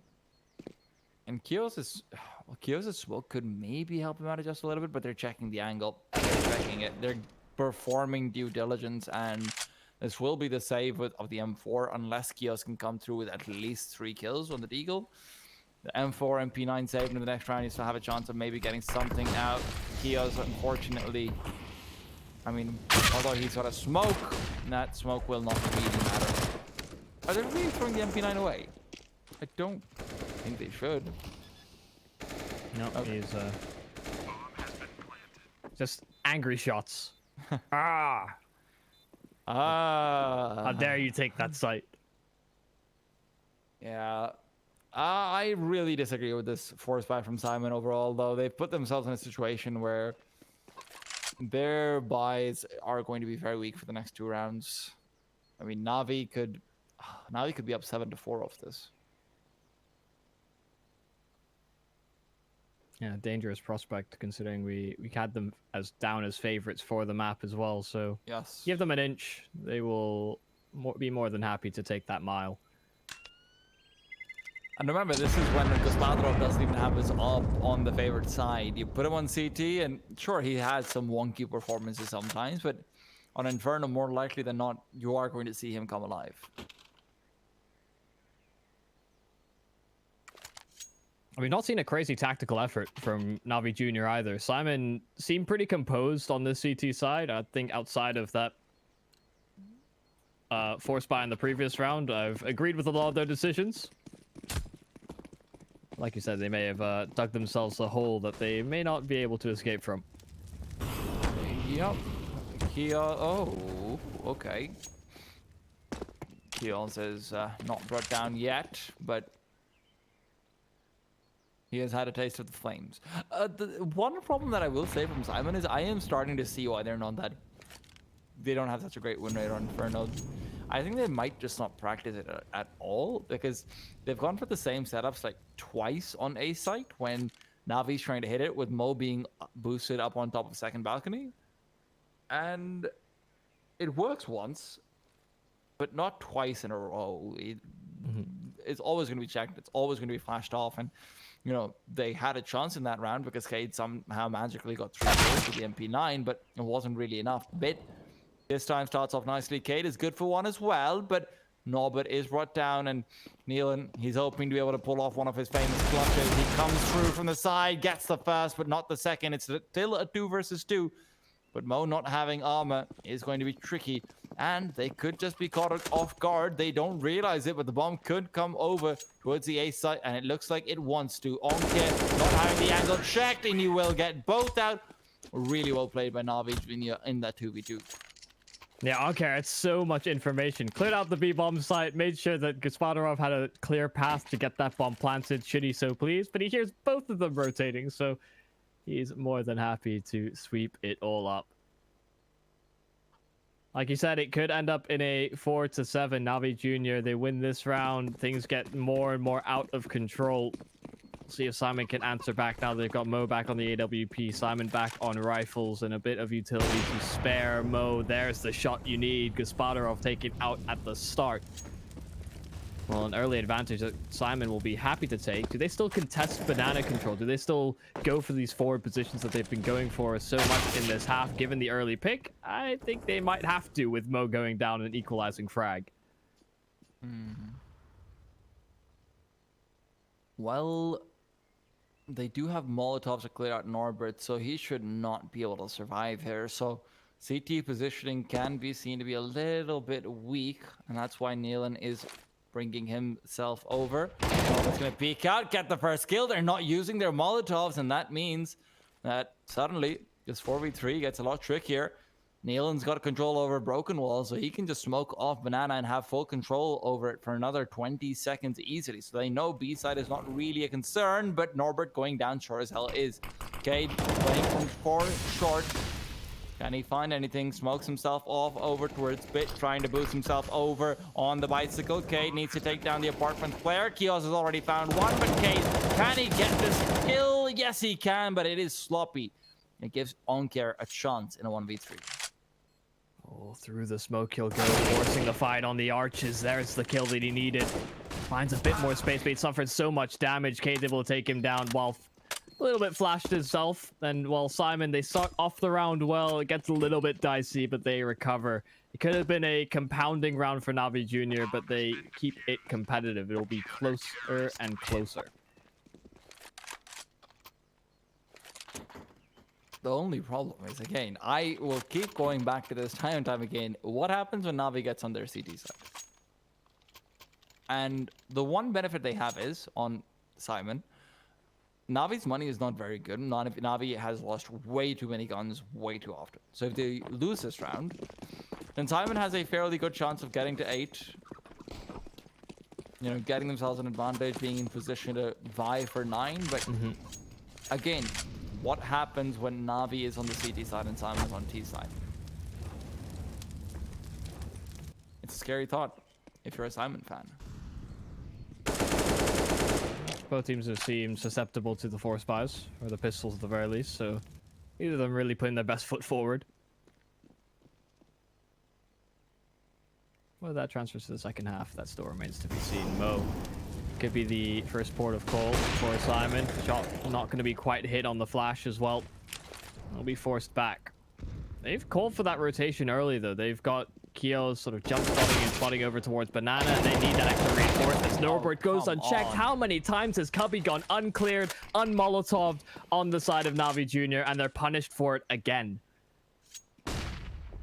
They are not checking this. And Cade finds another. In the meanwhile, Norbert is being pursued. Onkir is hell-bent on finding at least him. But I think Norbert might realize that his position has been usurped. They should be hunting it down. Norbert peeks it. And there goes Onkir. I mean, this is ridiculous, honestly. Yeah. I don't really understand the thought process. They have a lot of utility. They're using it to clear out short. That's a weird thing. It's not even like they're not using their utility to clear out angles. They are continually using utility to push Mo off of the angle with the AWP that we've seen Slacks from alternate attacks hold as well. Over on short. And Arches is just not a concern. SYMAN are now going for a very quick tactical pause as well. They know that this is the round where they need to win with 4 players alive. They're, like, I will be honest, there isn't an option of even 3 players. You're up against what should probably be a full eco, maybe a few deagles here and there, but if you want to have a chance of taking a 9-6 into your own court without relying on some crazy deagle shots, you want 4 players alive.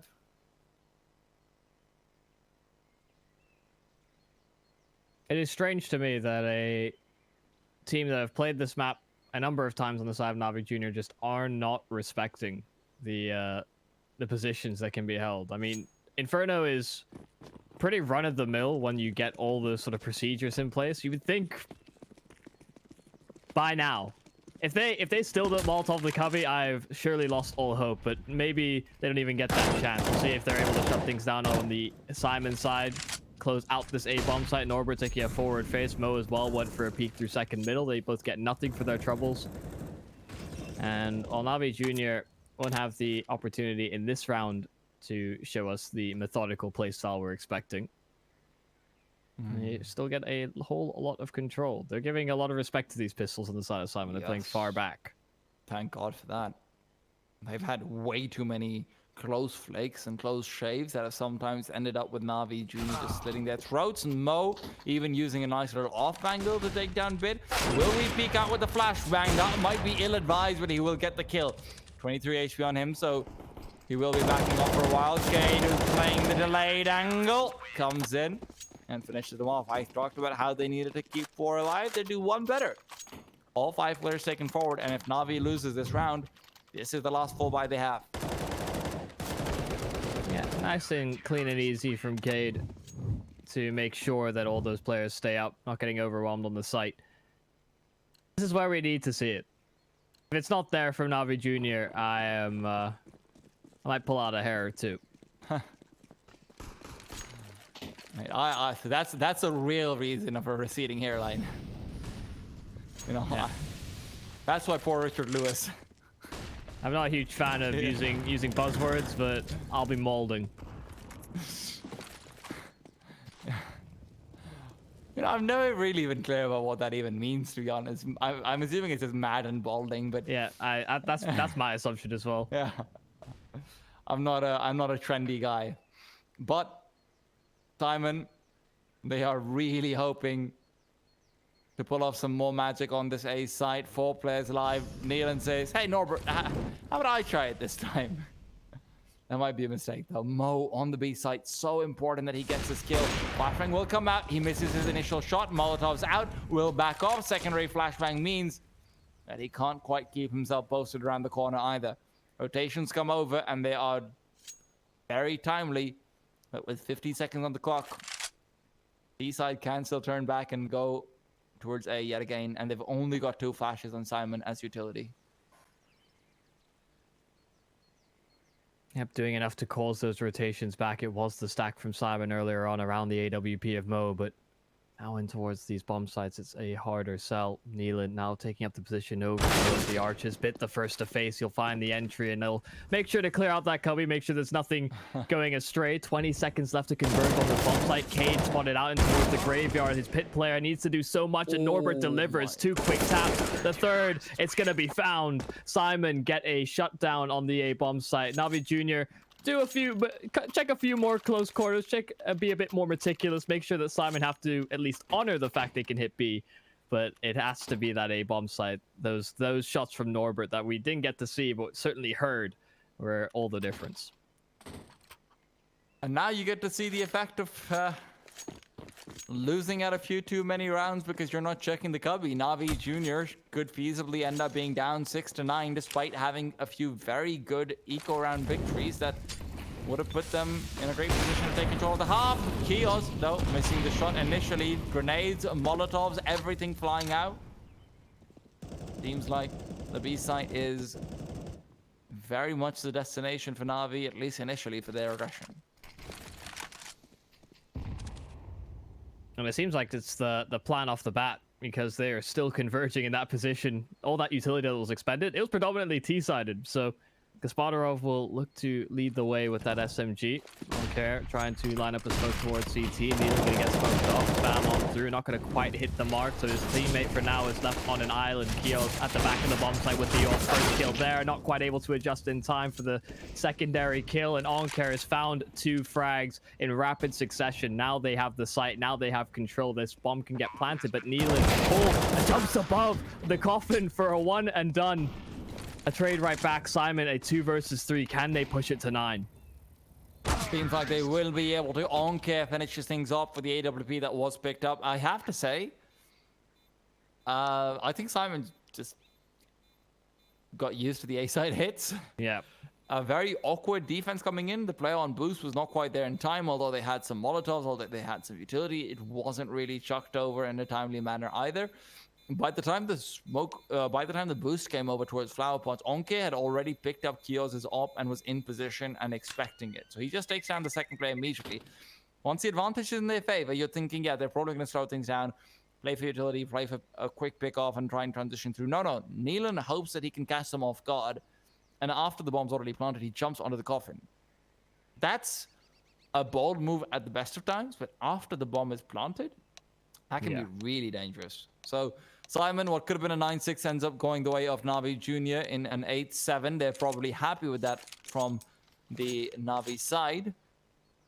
But can they get the job done on CT? Can Gaspadorov come alive with the AWP? Because he has, again, had a very poor first half. Odds are actually very much in the favor of SYMAN now. Yeah, they have shifted. Yeah. Loopbet, our partners. Oh, wow, even more so. All right. Well, they just quickly changed that one around. They're like, oh, wait, no. Get back to Na'Vi Jr. They still have a little bit of faith, and Onker and Capacho will certainly help solidify that idea. A couple of kills found quickly for Na'Vi Jr. Capacho gets a second, and while those two players are just doing it all for Na'Vi Jr., just Mo left in a 1 versus 4. Goodbye.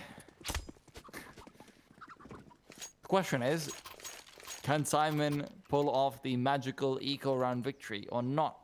They did have one of those on the CT, but that was a forced buy. Na'Vi, of course, was a bit more fortunate in what they had found. I'm looking over towards SYMAN, though, and Cade is the one who's really fragging out. Unfortunately, Neelan's not having the same performance. I hope that he can change that around on the T side, but like we said before, SYMAN, this is not their map pick. They are not very experienced on this map comparatively. Neelan goes down early. The grenades combined with the farmers. That's just an easy looking task. Yeah, that looked very much like, just get this round over and done with. They know grenades are sailing over towards Banana pretty much every round, but they fall right into it. This is where, again, we had it with Na'Vi Jr. on Overpass, the litmus test for SYMAN on Inferno. This will really give us a better indicator as to why they maybe have a struggling win rate on this map. We saw a couple instances and a couple clues on the CT side of things, but the T side, the ball is in your court. Well, there are 4 players on Bs from CTs, so Ts, if they get control of apartments early on, this could be a lot of ground gained, but they can't ever predict that, hey, Na'Vi is crazy enough to send 4 players on B. So let's wait and find out. Bit, in the meanwhile, ready with the MP9, hoping to pull off what K did as well. Flashbang will blind him out completely. Norbert to find the first. On care responds, but he does end up falling. And a very quick overwhelm coming out from the terrorist side. I wouldn't be surprised to see the CTs save here because a retake looks impossible. Yeah, surely if Topa doesn't set up in the apartments, Mo will have him dead to rights, and so he thinks about it for just a second. They're going for this. I mean, the exits are... Yeah, the exits. Yeah, the exits are somewhat valuable, but I really wouldn't put it over your own economy at this point. Especially because they are at that precarious point where you're teetering in between a buy or not in the next round, so you've got to save at this point. All said and done, though. It's the equalizer from SYMAN, very nicely done. A lot of it comes down to the fact that Na'Vi was not in position to be able to capitalize off of the early aggression. I've never actually seen 4 players towards B other than the first stack. Have you? I know SYMAN did it on their CT side as well, and I think it was primarily to go for the sort of banana pre-nades while allowing the B players to keep their nades they usually expend taking control. Okay, that's interesting, but I generally see that for 3, but anyhow. Meanwhile, Na'Vi, they do not have an AWP yet, and they also are lacking in some utility, but even the utility they have doesn't do much. Kios takes down Bit early, who was trying to get aggressive. Now Brackets control seems to be the name of the game, but Neelan's already found one towards B. They can turn around and go back. Topa, who finds a kill, knows there's another player, but he also knows that the A site has been completely cleared. Onker can't quite hold up the fort all on his own. Yeah, that bomb's gonna get planted. Topa, the 1v3 is not an enticing endeavor. Again, in a situation where you'd likely save if you're on Na'Vi Jr., but SYMAN getting themselves up to double digits. The AK can be recovered eventually. I don't know that he's going to be able to escape. One player to cut him off. Oh, the bunny hop gets him enough distance, and I know he'll tap right back. Kios has him dead to rights. 3 kills for Kios in the round for SYMAN to get themselves that narrow lead.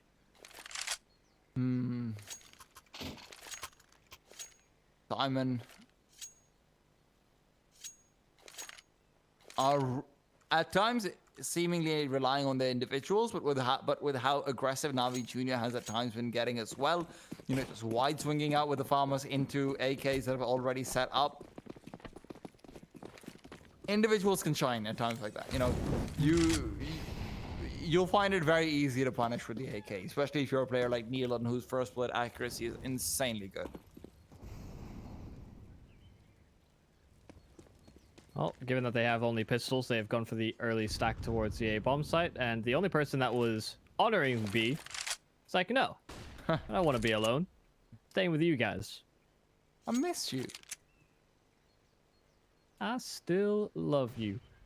And I think SYMAN are going to be loving the fact that that B bomb site is wide open for business. Norbert a kill on Carpaccio. That's the only aggression he'll face in towards middle initially. Navi Jr. looking for a bit more information, but Norbert still needs to make his way over with the bomb. Had they flanked through middle, this could have been a lot more dangerous, but they get the B bomb site. They secure a path, and he should be able to get that bomb planted. Potential for a spam through the smoke. They're all rotating in at about the same time, but they're not even going for it. Seems unlikely. A lot of USPs, a lot of shots. Yeah. Well, Navi will just hope for some exits at most. SYMAN is not hunting for eco frags. Always nice to see that. Navi, in the meanwhile, might be regretting the fact that they got a deagle on Onkev because it hasn't really found much action, and that's just $700 taken away from the next round. Very, very, very dangerous buy in the next one. What's your loss bonus? I think it's 2,900, right? 24. 24. Oh, you're right. So Onker's deagle matters all the more that he can't get any kills. Topa does have the ability to drop an off for Gaspadrov, so we will see that coming out for, I believe, the first time. And considering that he's 4 and 13, 20 rounds into it, he needs it. I was thinking maybe they give the deagle to Gaspadrov, you know? Nice little sidearm to accompany the AWP, but they really just getting head armor? Why are they getting head armor? They don't have any kits. See, I can understand head armor if you're positioning at B with the AWP. So often the nade sails over on that corner if you're sort of waiting for that shot. And, you know, I think you take a little bit more damage from the nade if it hits you sort of dead on the head, but very limited reason to do it here. But lovely position here from Navi Jr., though. A very forward face. Onker down through middle. They don't go and clear it. Mo, the first to fall victim. Onker still looking for more, and they don't actually come out swinging, but Neil is able to adjust in time. Gaspadrov a kill in return. The players are so low on SYMAN, and in fact, Norbert taken down in the end. A man advantage for Navi Jr. to hold on to. If Kios can get one back, there it is. Topa unsuspecting. A flashbang in his hand might just be able to force off Gaspadrov, but he doesn't unscope. Look at Kios's positioning. He knows where Gaspadrov is. He's got the greatest angle in the world. And he's got the kill. A 2 versus 1. The bomb all the way in T-mid. Carpaccio confused as to where to go. And so is Nealon, because he's just saying, Kios, you've got full HP. Tell me what to do. Tell me what to do, Kios. Kios finds information. Carpaccio takes a duel, and Kios has won it all on his lonesome. That second kill was so perfectly done. The flashbang that went over to keep the op distracted, and he swings out from the left side, takes the duel, favorable position. Really, really good stuff from Kios.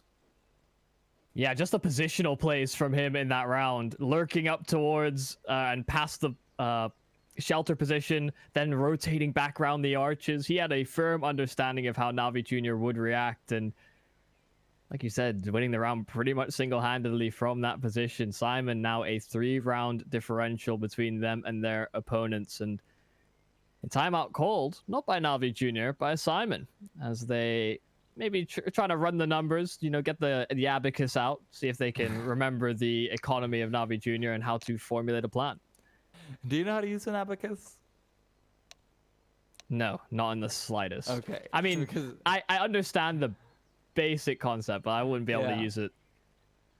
Yeah, I mean, I get the basic concept too, but it just seems so strange that that's what people use for all the big boy calculations. If you've seen some of these prodigy, like these young math prodigies, just sort of Yes. crunch them, like they're moving faster than I can plug stuff Yep. into a calculator. I'm just, what is going on? It's like it's like they're moving a Rubik's cube.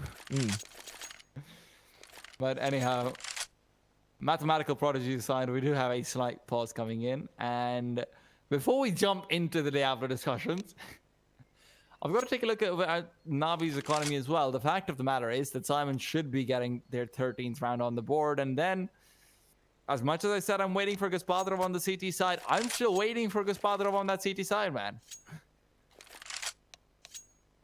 Waiting for him on this map, truthfully. I'm waiting for him in the series, realistically, but the problem is that without him, you can see the rest of his team are finding kills. They're finding early advantages at times. They're finding positions where you can say, all right, I can see how Navi wins this, but you need the operative finish on CT side Inferno. And unfortunately, Simon's just really good at neutralizing him. Nealon probing in towards Banana. Let's spot out at least one nade. player. The nade does so much on Carpaccio. Algar's able to dodge out, manage to weasel his way out of there, but the spam, the damage done, and they'll push on through. Actually, fairly even trades altogether. Just with the pistols, they've brought it so close, and Bit finds a kill with the Deagle as well. Not quite able to recover any of these weapons as of yet, but Navi Jr. at least hold true in the numbers. Well, 2 versus 2, and the problem is Bit. Do they know where he is? Are they going to check this? Because he can catch off the bomb, and Mo realizes it, so he's backing off and he's going from arches. He's wrapping around, and they could just go to B. And that's where Topa awaits. Wherever you go, there is a Deagle primed and waiting, but it seemed like they had thread the needle, played this really nicely, smoked out apartments, and the bomb will go down, planted for library, planted for Kios. Mo and Kios have won out clutches before. This one, slightly easier than most, but they should be in a good position to get away with it. If Bit and Topa want to save over here, there's another AK over in Banana. I wouldn't mind it at all. They're tempted into this. You can see Bit positioning further and further forward. Mo still on the bomb site, still waiting for Kios to get some information. Mo spots the first, but getting run down. He's still priming a flash. Kios actually blinded by his teammate, but he gets the kill just before. And, well, that could have been a bit of a dicey situation, but Simon narrowly edged it out. Of course, they've got money in the tank to reinvest into this, but Navi Jr., a pretty good effort. Simon now have to go up against the AWP yet again. Gospodarov. Come on, man, give me something. Bit's been playing so well. He's showing the same performance I saw from him on Dusted. That's just the fact of the matter. He is knowing when to get aggressive. He is knowing when to get in with a flashbang, without a flashbang dry, just catch them off guard. His read of the situation is great, and his aim is matching up with it. So he's doing his job, and a lot of the players on the CT side are doing just that. But you need the X factor to come in, because Simon, they're not doing anything too out of the ordinary. Onke comes out big, finds the first one, comes in with more. It's 3 kills, and he is the X Factor all on his own. Mo, left alone, does take down the AWP, so some damage done to the economy. Wouldn't really mind getting a few more kills. Molotovs to come out. Follow-up is there too. Flashbangs forward, but he's been blocked off. Picked up his own AWP to try and work with. And a nade doesn't quite bring down Onkare, but it could have if the angle was just slightly different. Oh, I like it. I like it, Mo. You're talking my language now. It's time to talk with the dollar bills, and he is saying you aren't having any of them. All about that money. Mo, even if he goes down, that cannot be recovered.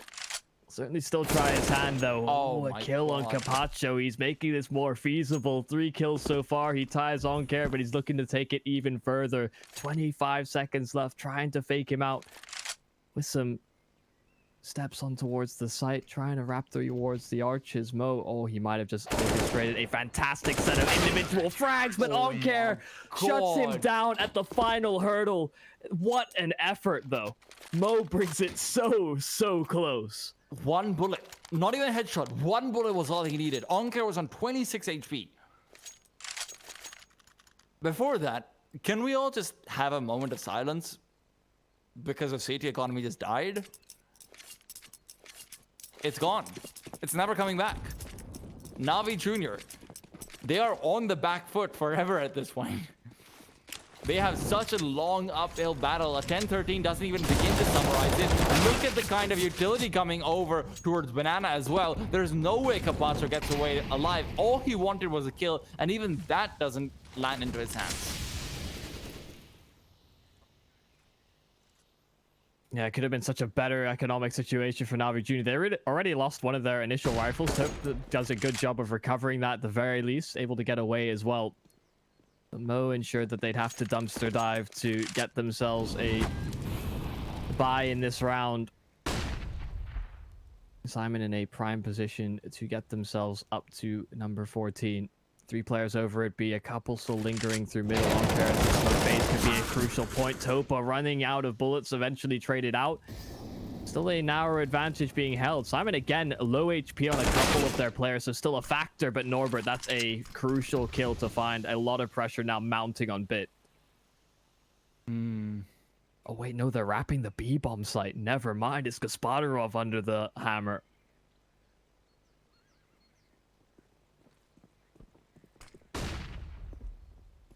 This is going to be huge. Father of... Oh, no. Norbert. If Norbert went down there, then I'm just thinking, okay, there's still 2 other players who are very low. You've got an MP9. Maybe you can make something happen. At this point, it's just done. Bit knows it. No point even risking even just a UMP. Na'Vi Jr. need every single piece of utility, every single piece of weaponry, every shred of Kevlar on their bodies. They just can't get it to work. And I will say we've been kind of harping on how Gaspadarov has been a bit missing, especially in this map, where I thought he'd be a bit more dominant. I think we both kind of highlighted that. But he has been on the receiving end of some pretty rough shots from the SYMAN players. So in a way, it's excusable, but definitely expected a larger impact given the investment. 14 for SYMAN. Na'Vi Jr., again, their economy is in a state where they cannot afford to buy too comfortably. Will it just be more SMGs, or do they allow SYMAN the 15th? Yeah, it's SMGs.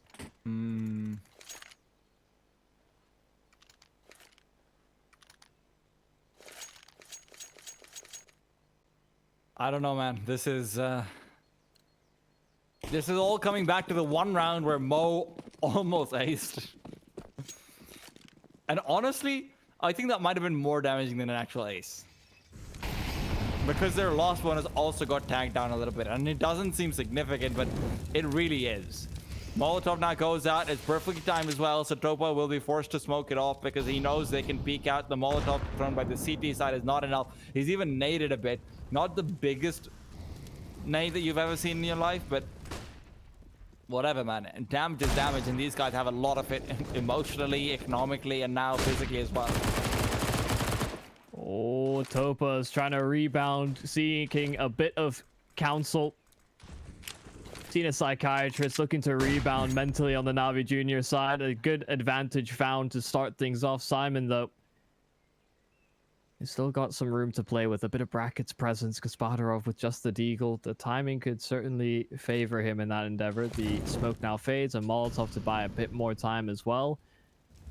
And SYMAN aren't making any sudden moves. Still a couple players located either side of it. They really cannot afford to leave CT open because the wrapping play is certainly on the cards. Norbert gets a kill over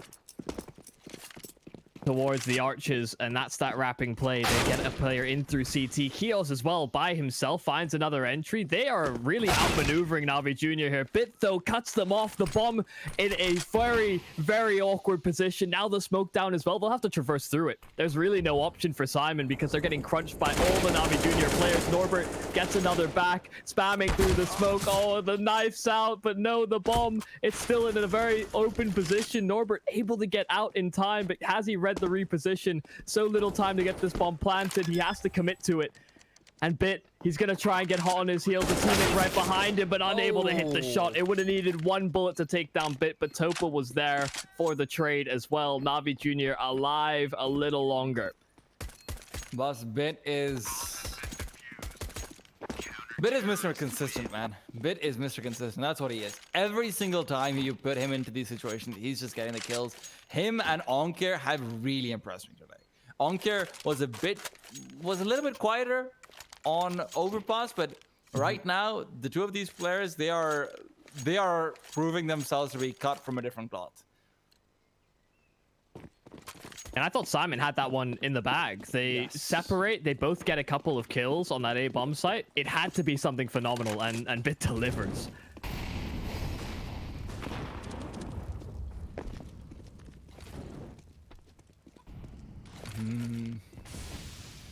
Well, I don't know, man. This is still so difficult though for Navi to get back into this. It's an uphill battle against an economy that's still somewhat there. That's the biggest issue. But SYMAN, they don't have much loss bonus, so Navi, they can get closer and closer to it. A minute and 20 on the clock, a 4 versus 5. Bit is still here, but he's down already. The player right behind has only got a deagle. It is Onkir. Can he come in? Yes, he can. Got one, got two. Will it be three? No. Norbert still stands tall, but tall people will be struck down very quickly. Kios trying to get a spray through the smoke. Unsuccessful for now, even if he does do some damage. A minute left on the clock. He's considering rotating around, but he will be caught off by Topa, whose position is great, but he peeks out. He's impatient, and Kios should know there's a player right behind him. Bacho, though, gets that backstab and brings him down and out. SYMAN, it's getting to that point. Yumi, it's getting there. Maybe their economy is feeling the pressure. I feel as though Bit has revitalized them in a way. Onkir, what a performance there with the deagle. I was right there with you. I believed he could get that third kill. Just really show us how much he's impressed in the series and today as a whole for Navi Jr. Like you said, maybe a bit of a slow start, but he's really coming into his own. And that economic effect, you're certainly right, it's being felt by SYMAN. They are in a bit of an awkwarder situation. Of course, their money is still better than Navi Jr.'s was looking earlier on. This half by the investment around it, the utility. No. They find Gaspadarov to start things off. Bit with just an SMG to try and lock things down. Onkir, though, makes sure that the archers is no longer a problem. While Bit gets one, they lose both the remaining A-site defenders. That's an AWP recovered in Norbert's hands, and this becomes so much more difficult now for Navi. Not like this, Navi. They had done everything. They'd gotten all the hard parts done. But now they've even got a smoke off Moto. They've got two players inside pit. They're playing the double didgeridoo that you're not expecting to come through. Oh, even the Molotov doesn't get chucked out. Capacho will have to do 1v3. It was the Deagles that got them here. Navi had a few miracle performances off their own. But SYMAN, they are not letting go. Not easily. Not at all.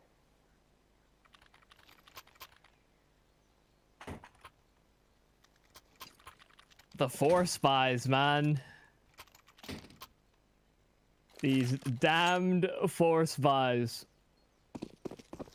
It's plagued both the teams today. SYMAN more so in the first match to start off our day, but what a crucial moment to lose out. Again, how many times have we seen Navi Jr. with SMGs in hand, especially crucial players like Bit, like Onkir. Plagued their whole CT side half, and SYMAN are in a fantastic position now to steal this map away when the odds were against them. The win rates suggested otherwise, but they are in a great spot. Topa, though, trying to get an argument right back. Needed already eliminated, so a man down. That weapon can be recovered later on into the round should it be some sort of A-site committal, and it does seem like SYMAN are putting a bit more emphasis that direction.